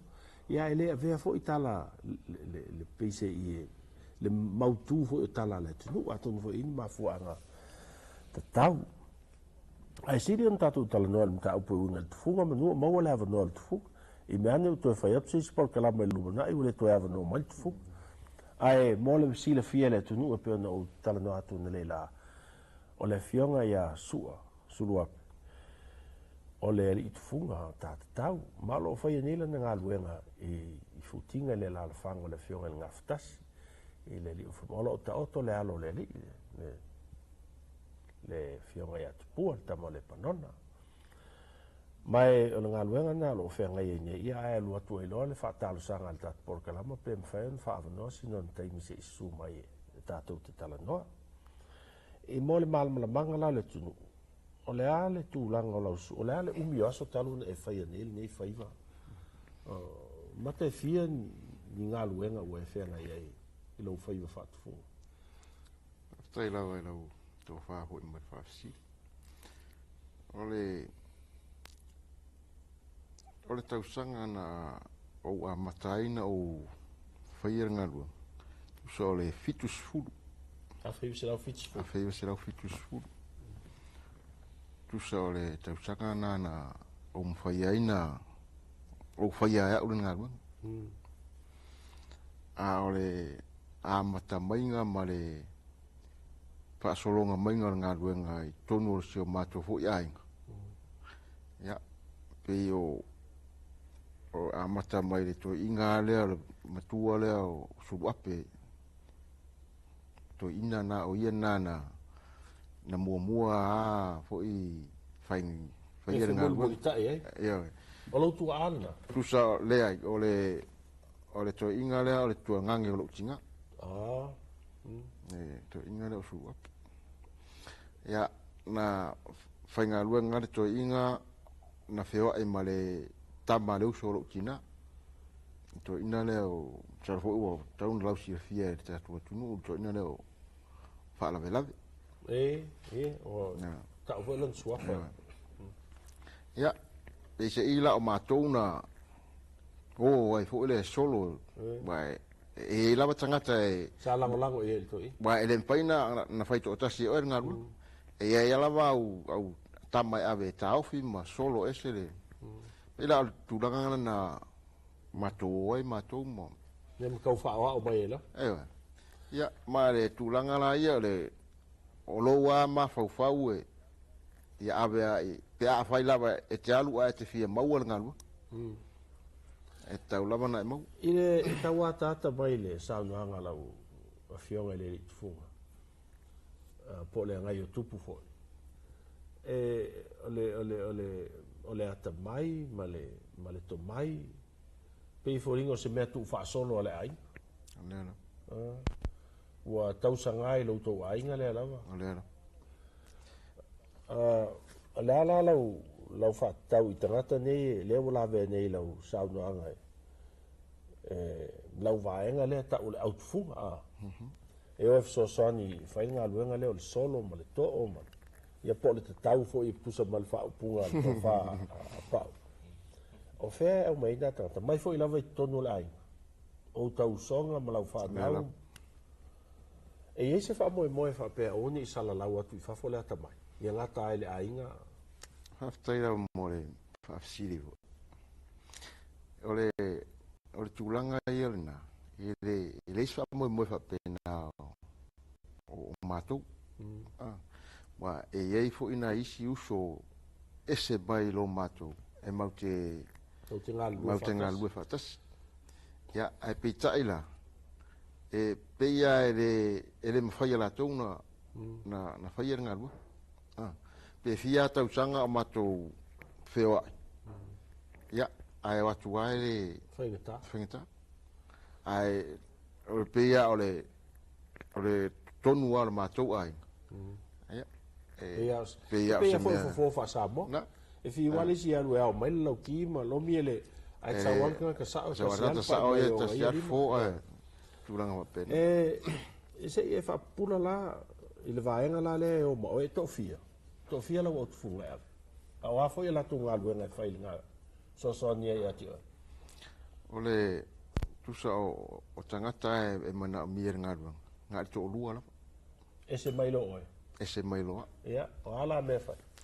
So la ole au wanga ngai, so la tua tue, e tau file pa ole, ba tu wale, ba sau ngale. Ia, tala no pele fai no. E tau file pa ole tino le, fa tau ia malo. Awa tulanga ninga luenga. Ele mfai la mana fa pe e ta ala ele tau file pa. Ele ola lele mai e tinga inga fo ia le Tangata le toto. Ele a pita ole malo le o pa u tafa pe. Ya, tasia le alwole. Ale au mau mel te mana. Afai ole lainga. Ya, tosia le asonga, tasia le sabale au. Ola le mai. Ole sila la na luenga na fa mafolfola, fa malo ale alis. Apo ole si na ale si solo. Ese lo ale. Ya ese mai lo le au, ya, ana ia na solo mai le lama ho le lunga le mele na le au mole. Ma le toto ho le ya na ave se baila ia le mena ya. Tu ta fo la ia. Fa pena. La sa fa fo mai sa na ngal funga pa. Ele fa ma fola le fa pe. E mo wai si no mapsa. Ele se mapsanga e mo wai. Io e si le fia fo ia awa afai o pena u whamama tu le teime utu nai. I mei o taitu ho ia e a mai fo ile alunga ta atia i lesi o taitu ia walu ila lolo ta uru hui whapea ma o ta vai.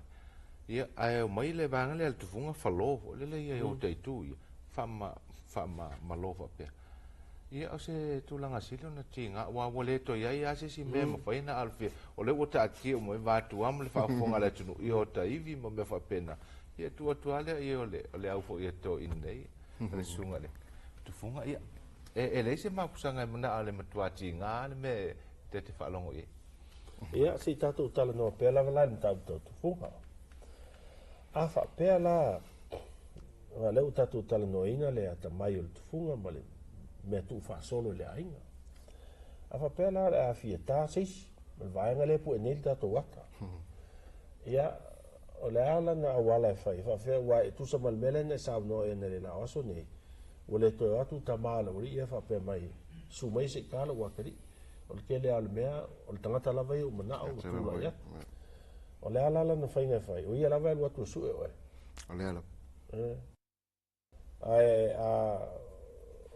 a watu la le ale tu ainga ia pe ai pe mata muri la sunga sa no mai matula le pe afta la mai pa anu tata sa ili tu funga la me fai ia atonu eleise ese sengole amina ole tu funga e taina ta ia ma tu funga e la tu te fosia mota le tu no ole awala e tas awai e te alu e abele taunga e mo moli elo tamana lo tamana ina ia fai la ngalu nga moita ia ola ula alu ile tufunga fo isa taina la utata na wo ia ita ila na sua ia ave e maleseleni ia na umalona fai au fa longa na tu so la utaunga na tufunga ia ta ulo e malo mana ia pe la utaunga la na sa mo le lo mana o malo fa na no ting ina ia fai la ngalo nga mo taina la uta ia na sao no mai fo ile ole tu fungal na te ia ole asau ni atua oma ya nga fo ia tala fe ngai fa ringa fa sao la no talenga afa pe wa nga ruenga e fai fale o tangata le fieta ta auto le upu falo ele fai ilo mat so o no winga la me ole a mi mai o te sau ni ia o tu nei la ia le tau le le o fa ia tu ia o fa pe mai ia o le le ai fu la isi nga luenga na lo ia ti o o a fa pe tau fe ngai tau o to lo e ava no ia o ai a tau o to la fa ia isi o nga luenga la fa pe na la fa pe na o tu na o le ala le umi o se nga luenga stasi la le umi e ta auto istangata fia sai lava o le tūlanga le nei vai teimi ua pea ona mau fo teimi o whano le tatu tanuanga pe u se mea fo lele ua tele tangata fia mana o le mea tele tangata fia ta tele tangata fia ta o le teimi la nei mai whainga o ngā ruenga o le malosia o le tangata le ua uloa ea o ta o toinga e whaaso E faaso. Faaso. O soli. Pei o tangata pitosili na o na malos. Se tutu I le taimi nei. Ya, o le tamai malanga mai fafo e tonu malo. O e ku e pela, o e ka kongo le ami. E tonu le ami. Oh. E o stau le anga walua nei tau sanga taruai. Oh. Malanga mai tamai o. Mana o ia fa. Na e tasi alo na vai aso na saua i nei sa moe malona naua ia i yanganu. Na o atua maftu na ai ma fatu le ia la fo mai alo mana paulava le la tar sanga ia te a fai o lo loto na sa moe em fai no fatu no ina lo mana em fai na umala pe ade i umala vai aso ia na fa penale on fai ia na le fa so na na ta otoile taule ai tulanga masani ai o mea se vai aso po se lu le vai aso ia maniaso atole si vai aso i tangata malo si ala na ia i vai te mine ia tatu tulanga e fai en fa pe o ta fia nga ba ke ala se ngase le o ta oto ia o le tulanga na a fa pe wo fai wo pe wo vai tele le na mo ti nga tele ta nga le fa yan na fi ia o fi fa la sang na malo lo nga ne yaso ia em fa yan tu na i pena na malo lo ne la ia ta ya wa na fo ia to e amat ona sa fa tau a ton fo fa so son mai le to fa pa o le ale matua e te tau na i tangata a wa pese i o le me a va vetele ai to tupu tino tau le lea ya mata la ale ese ai fo ringo pe pe sin fa tali se ngata lan tu pele ai fa tai ra mo le si ta u te si wai i ya mato wai le faingo ngalu pe wa umalava na mato i loa ina le fuanga le me tauna fuanga ia le o lo tupu i fo ilunga ma le ua ngata le tupu tulanga na le ia ina a fai o le se tamoititi le po se tangata hu matua le nata le tupu tate i loa le tupu wa ma le ia ona fita le ita le berta atia le va ia o e folonga taimi o matua pala sifo pale ni lele tati e fa pena la wal tula a fai alo mole mal mala manga le fa fonga ma le mai bol ne fia te lo e to tele lo fa pese ona vai nga kala e fa ali mai lo pe e le fa indal na me au le pole o ai lo taimi se fa mal mala mal le me o mane ne e si le fia menino a le ale matua e mata a olo e fa pe le tanto ta o e matua tele e fien tau sango strat aftaira pe fu ia te o vai atu pa io la tu la si ya o renav beia ya o tere loina ya o pole tulanga na wai e ele tangata le ya o malota to i por e ele to inga ngota inga wa bonus fulu mon tupu tau sanga ai le matua ya le fa pena na umalele ya le tau le toi ya pela o tere inde ya vai taimia a fa ya finga ngalo lo to fa e ta auto sauta ya pe ya on fo na petala fo ya lo inga le la malo la kiki fai na a la valo lo loto ya em fa fo na umala le la la kiki le la ia fa ftai la volea o tau fa pa o isa fa poponga ele pe o le usa no su al tulanga le isa vai fo isi ta mama tu ai le fo itu al tatu tu no sa vai isi le si ta mama tu ai no le o fa le asiu ya i o fitu se formon tu ponta sanga ai ko kar ai ta la vale tau io no me ai pe o mele sa te o mo fo ile i fe upu po inga ma nisi fo io o ta mao le tu i e ma fo io na ona toi tai si tama o ma tu ia pe au nga fo to nga lu tau fa pena wa me tonu lana e fai lo matua loto ato e le to ia se a wal watu ala me o ia o pau lava wa ia ton foi la wa le o ta otonela of tala ngai lu mala fafo ala fa el fil ngal tant pesili lo na ila upu pesili lo na ila le tel me na tum fa on sa ile upu al tata fa me pe on sa ile ma ingi le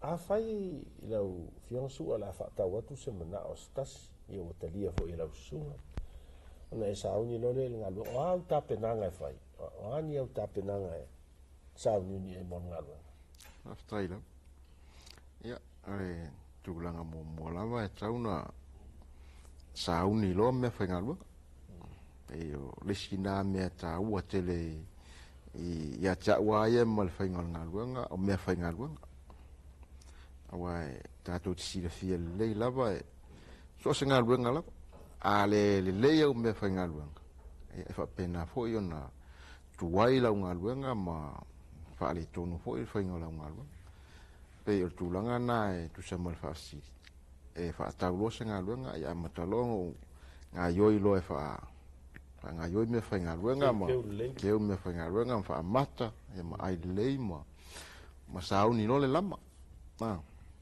ia se esa no lai me fa ngalu ni mas leanga o ele to la telefone sta taimi mai e mata sta to proclama lo na e fa yo na su mai me se silsila mai ele o ele se me fa na ina le tu lo ia o ta penanga la ni o me fa ngalu sa uni male lapa sa uni la sunga la le se esa no ia manu pa ni el tal no anga ni te e fia ni tu ai nga lama le fo le la au nga o si mai le lama po le la awale ngo le lama aftaila pe o aso lava ia na mua pe o le lama na sa a mata mai le la au le ta o le lama le salo le fai pe le mapo ta muti ho ia yaso ia le la fa ma le lau po le tino lau po le fua tu sala alo na fua nga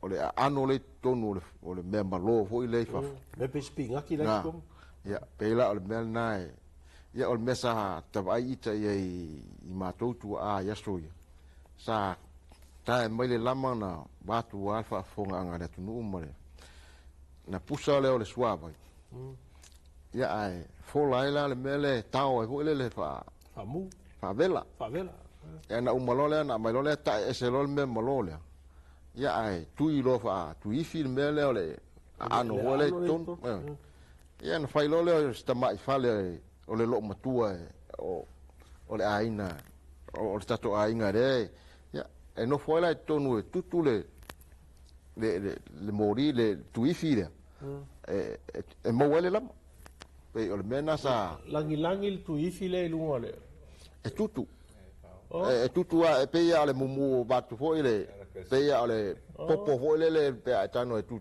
e susunu le afi batu le ano le lam tu sala ole mena e mumu o longa tasala le lunga le e mawela le mele ole mawele le lama le fa nga ya so ina tone ise me fa tai le no to ai le me pe al mori mata ya le mori mata ya pe la ole ole lama na sa fa nga ya so ya tulanga ia le taimi nei male nei fu ya mo le to fa nga ina la ma to lama ona e facing fa ngata e telefo ona sa pe wo tu mai ma to le pe nai le vai taimi mo le fu ne wo ya le wo fa ma to na sui la lama le fa nga ni la lama le fa nga ni tu sala le klasini le fa nga ni vai taimi fa fer fa nga ka si fa ya le mori fanu ho le pe ya ma tu lo le apa fa pulo ya lu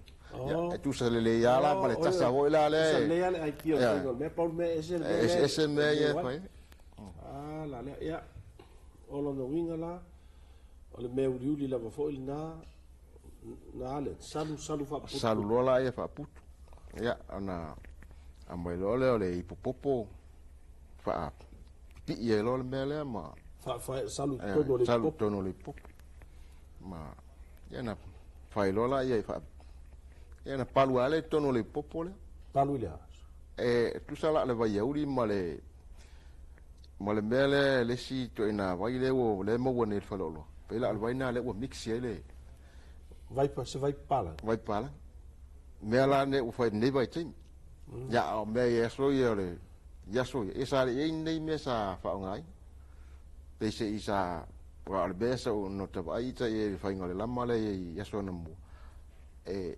malama le ta na ole ta mai le me ole sau ho le to ai lungo le lautalo o le maumanga te tulu ya o mela na sa bai sa fa ngala sa palwele la mai ya so ya na mu wa ono winga le mele na ai na ia palu wa al pauta tu sa al pauta le mele o tafi mai ana ia palu le na mawaile o le foringa le me o liuli le sua vai la le pe se vai tusi uriu o le ale tele o se mea e mate la vai se tausta fiengi popopo fa pe e wa le mea e fete vo le mea pe ale io le poka vo le e ma fai la fa pe e tumu mo le popole ya na etano le ton foi fa to a vo le ton ya dalo le a fa tolu langa tumu le popo le ma o mia o lalo fa tau le lalo le popo le mulio le popo ya ana etano le mo to fa pi ia e pi ia mau le ia lalo le popo le ya ana etano le vai ma ese le meole casa le meole lala ho le pe ia kalasini le ya vai ma ese lo me na ina mai lo le o le lama la le mela le wo to ai lalo le wo malo lalo le popole na e fa pi e o mela na le fa ngani fa ngan ko par yesi nga vai fa e sa u fa popo fa pulanga e o te langona o le wa to sa no nga su ale tu langole le lama pe ona siringe po lo to fa sa vai fo ia ole ele fainga wa sa u fia vai ele fainga le lama e ta ia Iena fambeasia di tu funga mateo si o matau matai dal mene polen sa no ya ya vate se mal vaile na mix e polele ina ia mana ia le lanu fo ia ole me ole wi mana upu mana ia le lanu ese ni lanu ele na lu ri ala ele lanu na e ta we e si fo ele te sila i ta we si tamali fo le tu we pi lanu vai uli fo le mana ia a me sia foi tau pa le ti lo tino io na tu lo le lanu na e ululi e sia lo na lo si le ai pa pe o vaiuli pe na ta o tanga te lanu vaiuli ho le ululi ya o le si me o te fa lo o le upu lama o le winga le me e utu pu me ma keu ya to no se o mana sa no me le sunga su ai pena o sa o vai o le matu ai ngai manono sa ele mena sa tau le matu o ngato no le matu fale na o le tita o mavai o me pole pe o le vai ho le pe o me ia o tuia ia vai o va fa ngota foi o le mole tingi pupu ho le me fa e ka o vai foi ia so ai la o mana fai le lama le pe o le na sa no ele sunga su ana o na utu le itona o le lama tau avela ia le ainga o le sile ala tu metausi e le fasolonga tu le ainga le lumana a fa pe o ai si o le a so o le ainga e ta e fole o le pupulama ia ona fai le ona te lola fa pupu mai le sunga su ai sa la vale sa wanga pe yo tulanga na sa ye yaso ia na mua e lo tai tai lo ye wai sa a olona ya o mena le ai na fai pe ya na tala ko ya fai le lama ya ona te ulola ia fu la o ai lava tanga te pe ya na tala ia to fai e fa pena ele anga pe umia so ke wa ele anga ele simbe la fale to no fu ele ya to e wa pe yo tulanga na sa ya so ye a whaatau mai se te tau, ia whaatau mai le tau al tō whai a pau, ala wela na pupu. O, pe ia, o le tōka whone ia le lawa saun, whale, o mo whiri la wha. O mo whiri la, whapena re tūlanga o. Ia, mi whai whoran sau si whanoi, ia. Ma mone se ia mai ia lau lama ngā se i whaire ki kau alo wakari. Ia, ingi me whapenga e wha. Ai o tūlanga nā ia so ia, ilona mpwaina me, wala ta ite whaalongo ngā ia, ile mpwaina. O. A alotoa ia, ia ui e whai se pupu o lau whanau, ia whapena ana. Nega whasingero whasa moe uku pupu. Uku pupu. Uku makeu. Ia, ana o le tātou taimi fo ni fiafi. Ai. Mo li atu whaftai tele li sinsila mal mai mo fo i le tātou atunu. Ia tonu fo i po whaamali eina lau tō whaafonga mai le tātou talanoanga le nea fiafi. Ile mta upu e winga i te tau. Sa noanga le li tufunga e mai se fo i futalainga ia pa. Ia maa u nei e le ese te tau. Ai, o le ala lava o le nei talanoanga o le wha moe moe. Ia maua le malmala manga i winga i lea mea sina le atunu ai mai se. O nua peise i o toe o la ola mai le anga nuu i nei no po. O toe tu lai mai le nau tu pulanga le tau. Mai whaftai o lo o iei pea nisi tufunga e peo le fionga i asua. Alo mwhaen wha awa wina le malmala manga i le tātou atunu. Atonu fo la toe tu lai mai nisi tufunga i le lumanai. A toi wha awam tātou porkalama i lea vai aso mua mua. Ai mo le nei e fiafi. Whaftai lava i le awanoa i silisila ma mai mo mai le tunua mātou talatala noa atu foi. Ia i alofa le atua ia so longa maali e le malo longa le nei e fiafi. Tō whai langi malu le tunu. Ia la whai il tae au mua mua i le alofa ma le anga le leo le tua. Ai mo le tō whai a pau. Ia meise le fionga ia sua le li tufunga. Ma le nei fa le televise, ma le porokalama, le humanities, ma tau te whaasoifu atu le pa ia ma le mamalu tui la manoa.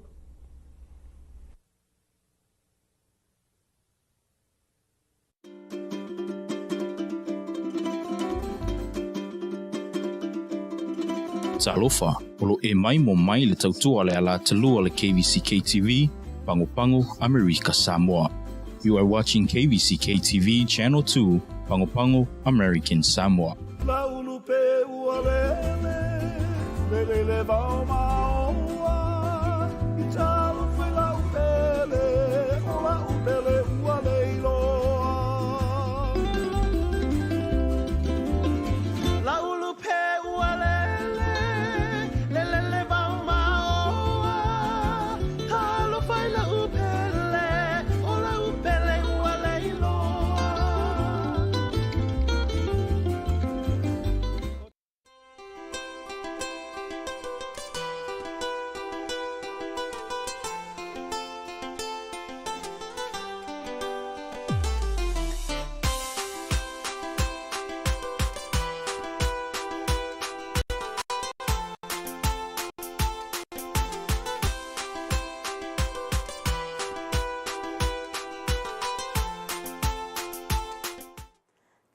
Fata maiti, wa mai o tole nei tai au.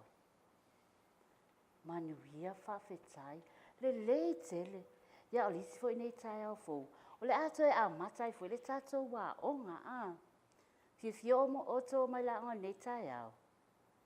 Ia le tele, ia so mai lai tutunu. Fai fa le tato li o la poto. Fa atai o vai, ma e nofo sa o ilunga. Sa uni o la usul pese, fa sa lo fai tato le nei tai au. We sa uni, le lei, sa lo falava, tasi sau.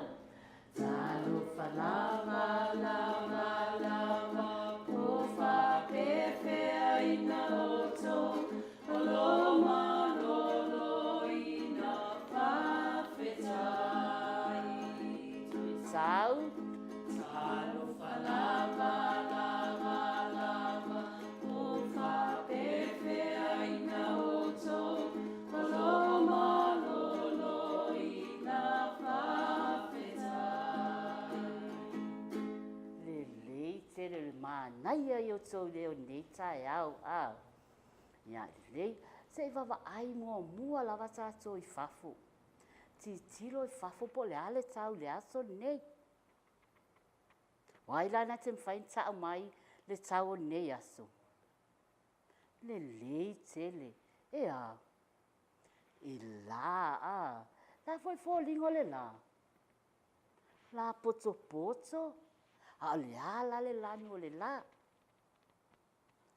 Lanu sama sama, pati pati umataso lima. Le tele o tau, se tau mai la, o le hase au ngā le la, ya tātou.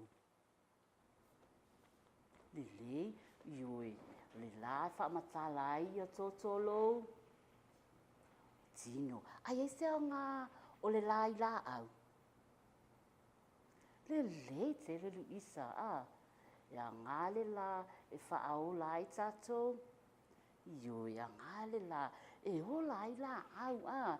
So swani la i na ia tupu tupu ma o la i le la au. Ia le lei te le tamaiti. Ia whasao lo nofo. La foi la so nei o mai tātou le aonga. Aso lua, le lei te le a. Fia aso le vai aso. Fitu le, pati pati ma tātou. Ia, whaalongo foi la tātou. Wai foi na te mantua, le hale sona le ntano e tātou anafi. Ioi, o tangata fesoa so. Tangata fesoa soani. Fai whaatasi. Sao le lei. O le leo. Sao le lei. O le leo. Leo leo. Ah, ioi sa. O le pulo leo leo leo. O hai leo leo whantama. Ai ason tina. Ioi. Sao. Ah, o le pulo leo leo leo. Tātou la. O lera ata noa tātou I tangata whasoani. E ngoa ole leo leo. Ai ata leo le leo leo. Wai wa ai leo leo lunga le awala. Ioi. Ai so o tātou whia wai leo leo lunga le awala. Iai foi le fale leo leo. Wa ai tātou leo leo. Ia, le. O le tangata whasoani lea Fili ona tā ua, awa, ale ai le leo leo. Ile ai te sosoani ia tātou, pe mana o mia se sosoani, Ioi, tā ua i o ngā luenga si leo leo. E alu leo leo, whea wa ai nunga awala, wa ai tangata lai, e whaatupu whaalawe lave, e ai inga lai mana o mia ai le sosoani. Ia, mahalu fo leo leo, e shaki lunga le awala, ne te ua la vea o si ta awali. Yo e ta ua lava ia tātou ta maiti, le va ainga o lunga le awala, ne te ua la vea tātou si ta awali. E au ngā lama ta ua ia te oi, ona e loa sa vali lunga le awala teli. Yo e, ta ua na tātou, au tangata whaswani ole, leo leo, ngā leo leo, e whai, e sosoani e tangata uma, ina ia maua e tātou le saonga le mū. Ia le leila, sa maiti la, maaila tātou, e eirere sona sa ua lava lea, pia manao au, e ngā lulue whaatasi e tātou, manao la au, titilo leo mata, whaalongo tarina. Ia masauni, e whaastino tātou ngā luenga le la whai le aso nei, e iai la sia uo le wa mai nei le aso nei. O le a whaatino e maa ua tātou ngā luenga, ai titilo mai tātou. Lupe, o sia uo mai tōwhoi o tau, e iai ia e tātou uo. O Luisa, Filemu, ia ma lupe e manao la au sau lupe. Sau lupe, e whaatai tai tātou ngā luenga le aso nei. Ta maiti, e ei tula fono, e muli e tātou, ai le e kolosi inga le awala, ma ai me tātou I saini e ua tea. E ai le saini tā ofi, doria ke ku.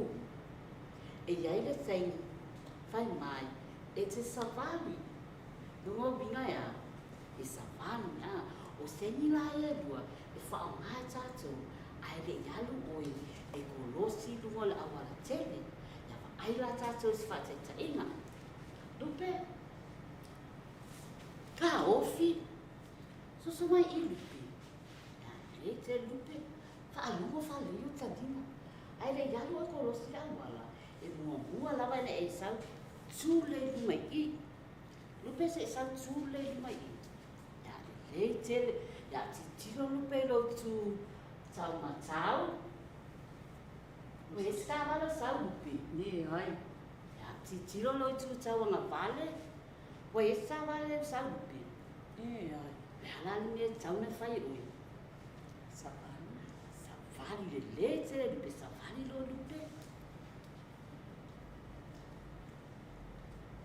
Ma ai la tātou tamaiti, e whape nānu whatai oi, pe a whapea ole a sau o e savali hunga ole a wala, tele. Mam lama tātou, le tele a, ole a o ngata ua le a tātou le aso ne, ia I lua e tātou ole savali hunga ole a wala, tele. Ia maua e tātou le a, saonga le, yo I ngā pisi le ngā ruenga tā ua lava leo. Lo va ai tātou ia so uma mataya uma. Lo fai no ala awala tele a. Ia fa malosia le fa mai tamaiti ole a. Awala kolosi a ina ia awane ia. Ia awane e la vea I lunga le awala tele. Mam lama la tātou tamaiti. Le pati matatou. Ya, sauli la tātou tamaiti. Ia le a fai tātou bese. Sau leu. I'm a policeman dressed in blue. Listen, sau. I'm a policeman dressed in blue. Here are some things I like to do. Direct the traffic in your town. Help to keep you safe and sound. It's my job and I like it fine. No one has a better job than mine. I'm a policeman dressed in blue. I want to be a friend to you. You can see me every day. I will wave my hand and say, it's my job and I like it fine. No one has a better job than mine.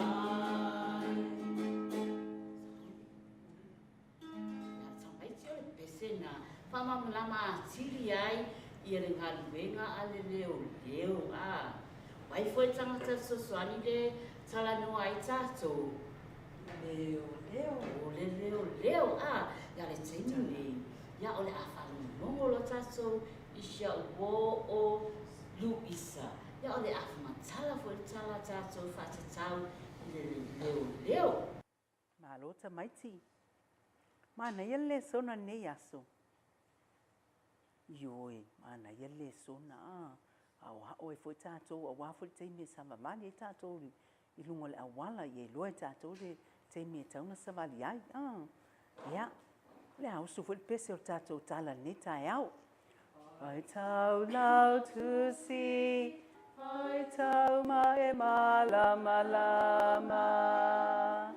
Mata mata iata, tala noa loa mapa matala.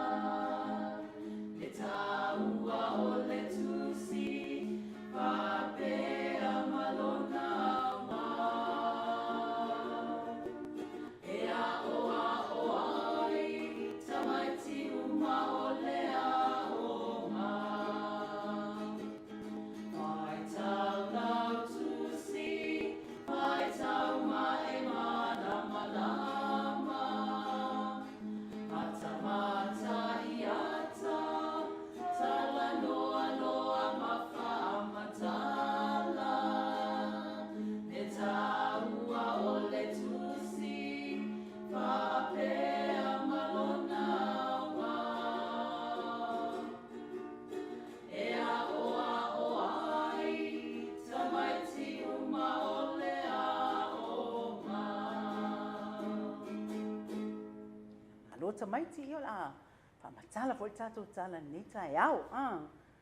Ia se fa manatu lava ai ngol tātou tusi. Lei. Le alba ainga leo tatou tusi. Lunga. Ai lea. Lalo. Ai lea. Au tafa. Ai lea. Luma. Ai lea. Tua. Ai lea. Tuli manu. Ala alba ainga leo tusi. Totono le leitele. Ala alba ainga leo tusi. Ole ulutala, ole tusi. Yani lei. Ole ulutala o tato tala neta yao. I am a police officer. Oau, ole leo leo.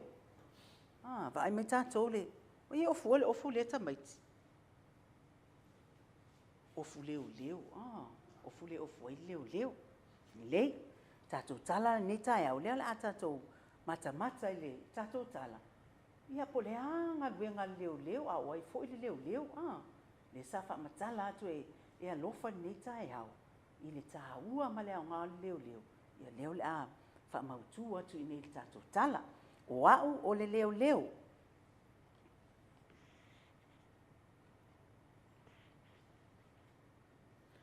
Today, 2 police officers came to our class. We asked them questions about their job. Pa mai e lua leo no mai mato vasenga tai au nei. O mai e wha malama, ia lato ngā ruenga e whai. Nei. They told us how to play safely in our neighborhood and obey traffic signals. Le fo oto e tau mai i le tā ua le sona nei tai au i le o savali lunga la wala tilo lo wanga vale, tilo tamtau, pe ese ta vale, ia ona e savali lo lea, mea umalama na leo mai leo e tala noa, Ita mighty. On our way home, we see other officers. They make sure people obey the law. Pamaya o mato sa vali o mato ainga. Sa mato va aya leo nga wenga ia leo ye fai O le leo lea ia wa leo tike ta vali wa ta ofi ta vali. Wa tike le leo ona wa sawa te ta vali te wala ve ai says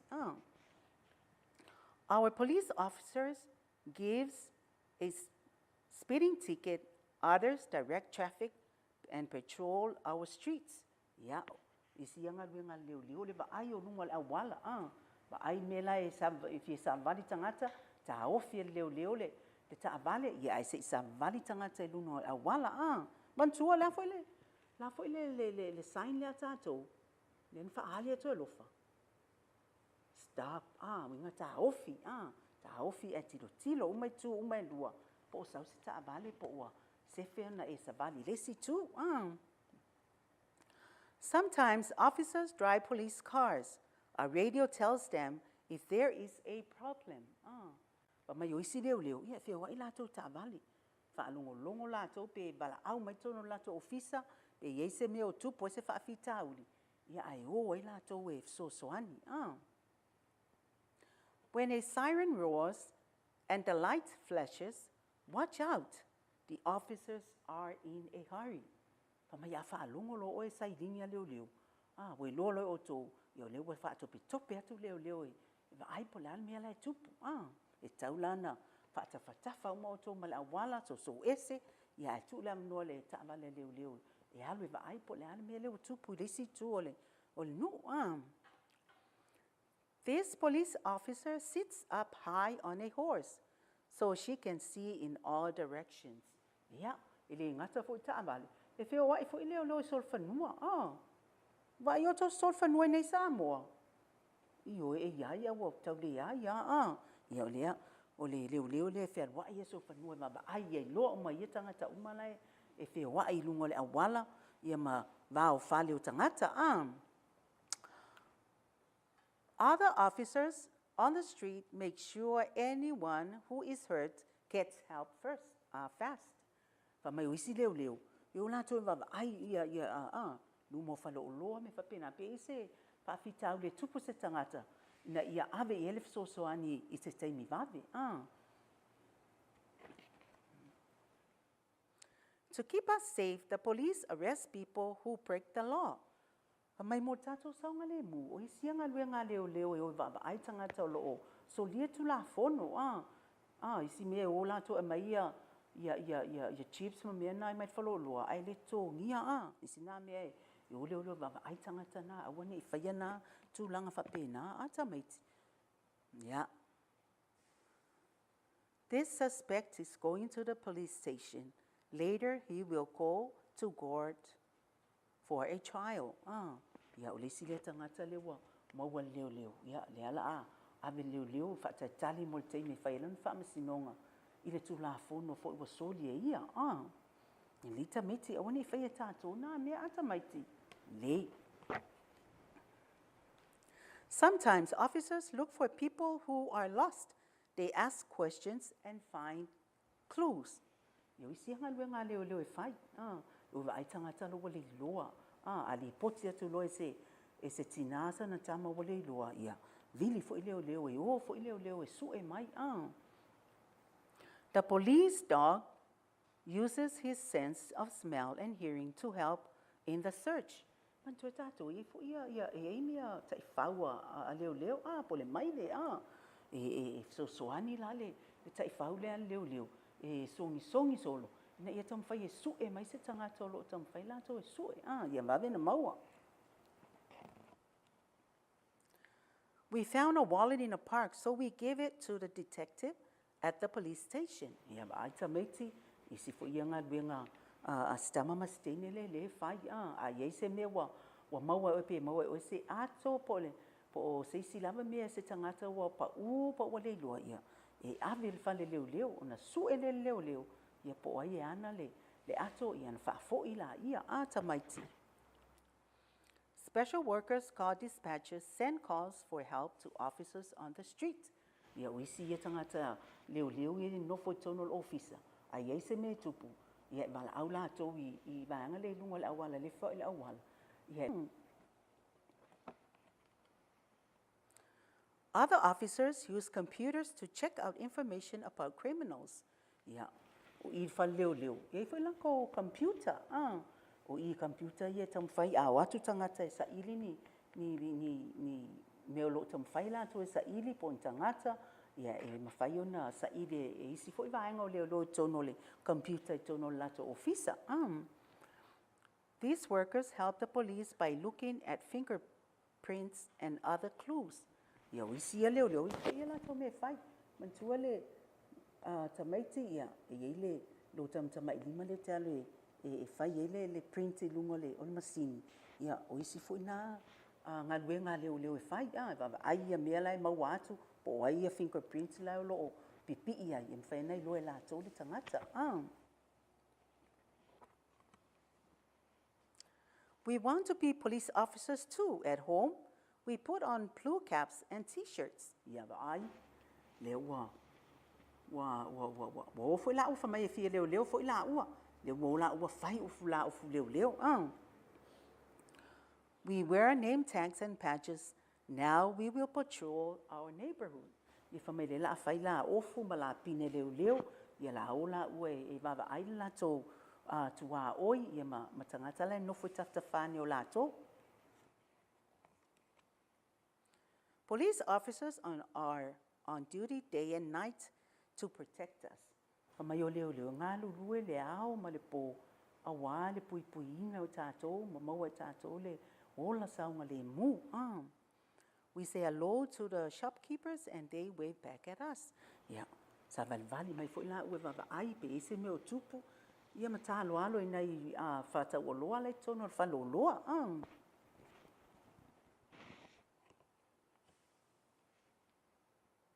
We found. Now we have a real case to solve. Where is Maria's cat?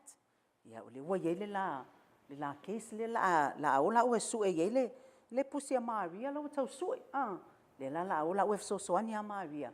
E su e la na pusi po feo ia wa isinga luenga ia leo. We ask questions and write down facts, then our police dog goes to work. Ia le fo ola ue tusi mai ia ni tala I istangata pe ola.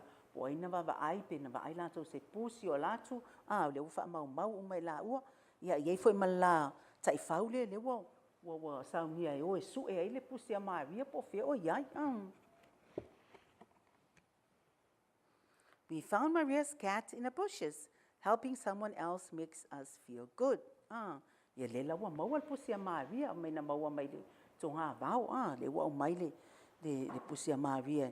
O fia stay no Maria o toe maua mai lana pusi, We like being police officers. Ia fa mai ia, nei tamiti fia la ua, mai mana na o foi la ua e avei la ua ma leo i lumanai. Ia, ma he ai nā le tātou tala ni tai au ata maiti. E ai mana ia tala leo. Wanga wenga leo len va i tātou tonu lai fai.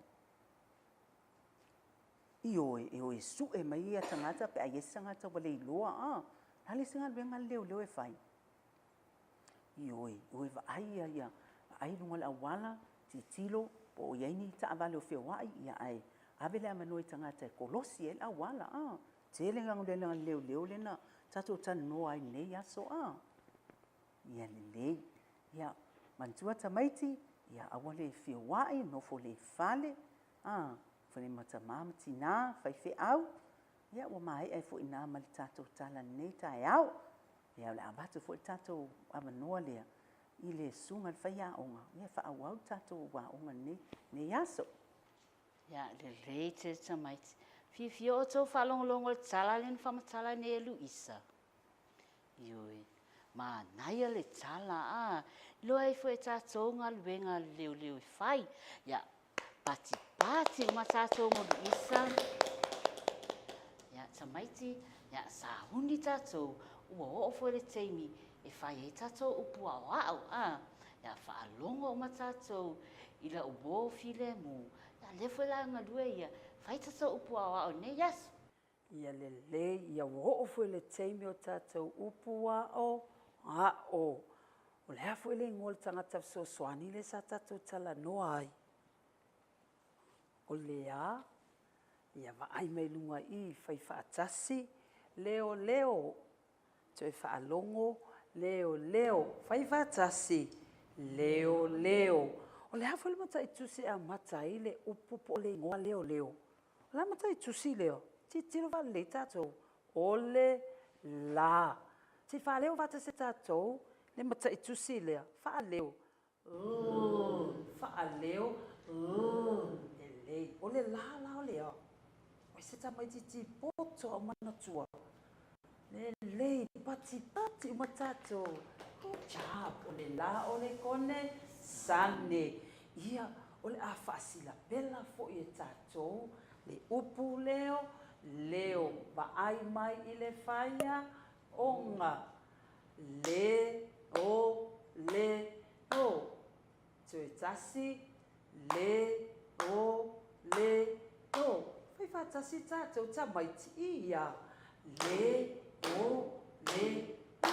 e fia sila pela fai tau tasi lua tolu fa e fia sila pela e fa le la fai numera lea e fa lo no winga e fa sila pela o le upu leo le tele ia la fa si upu le sa fa longo e tatu la le upu fai fa tasi ta ofi to e sau ta ofi ia o le afo la mata e tusile a mata le upu ta ofi leo tele ti fa leo mai le ti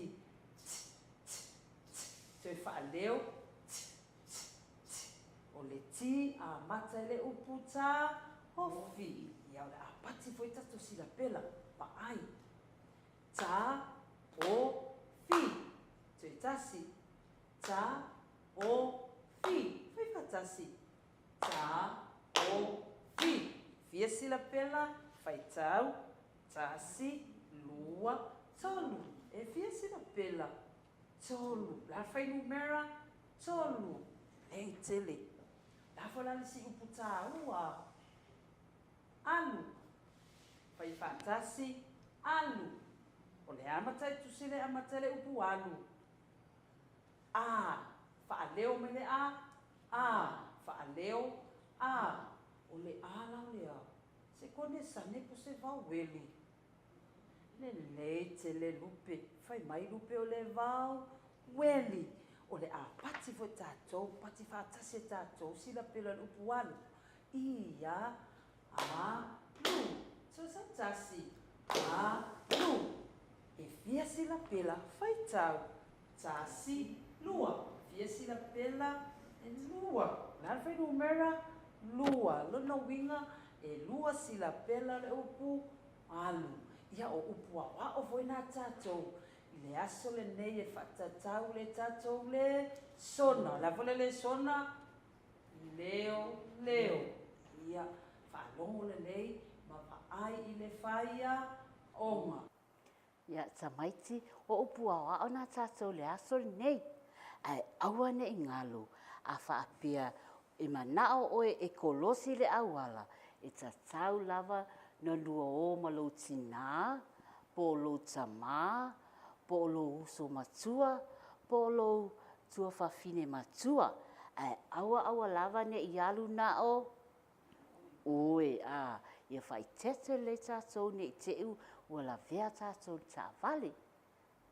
Ia le tete mei, a teimila nei, o le usu le pese wha umai tātou, ma tā upu nei aso, ia tū mai nunga tū nunga. Sauni, hi! Leo, o wheo iai oe, o hau le nei, ua o sau, o te tali atu, I lau wala au. Iwa tasi, wala au mai, I le au ma le po, o lau tau tua e le malolo. Ua, tue sau tasi a, e ngai oi, tameti ngai oi, tue sauni,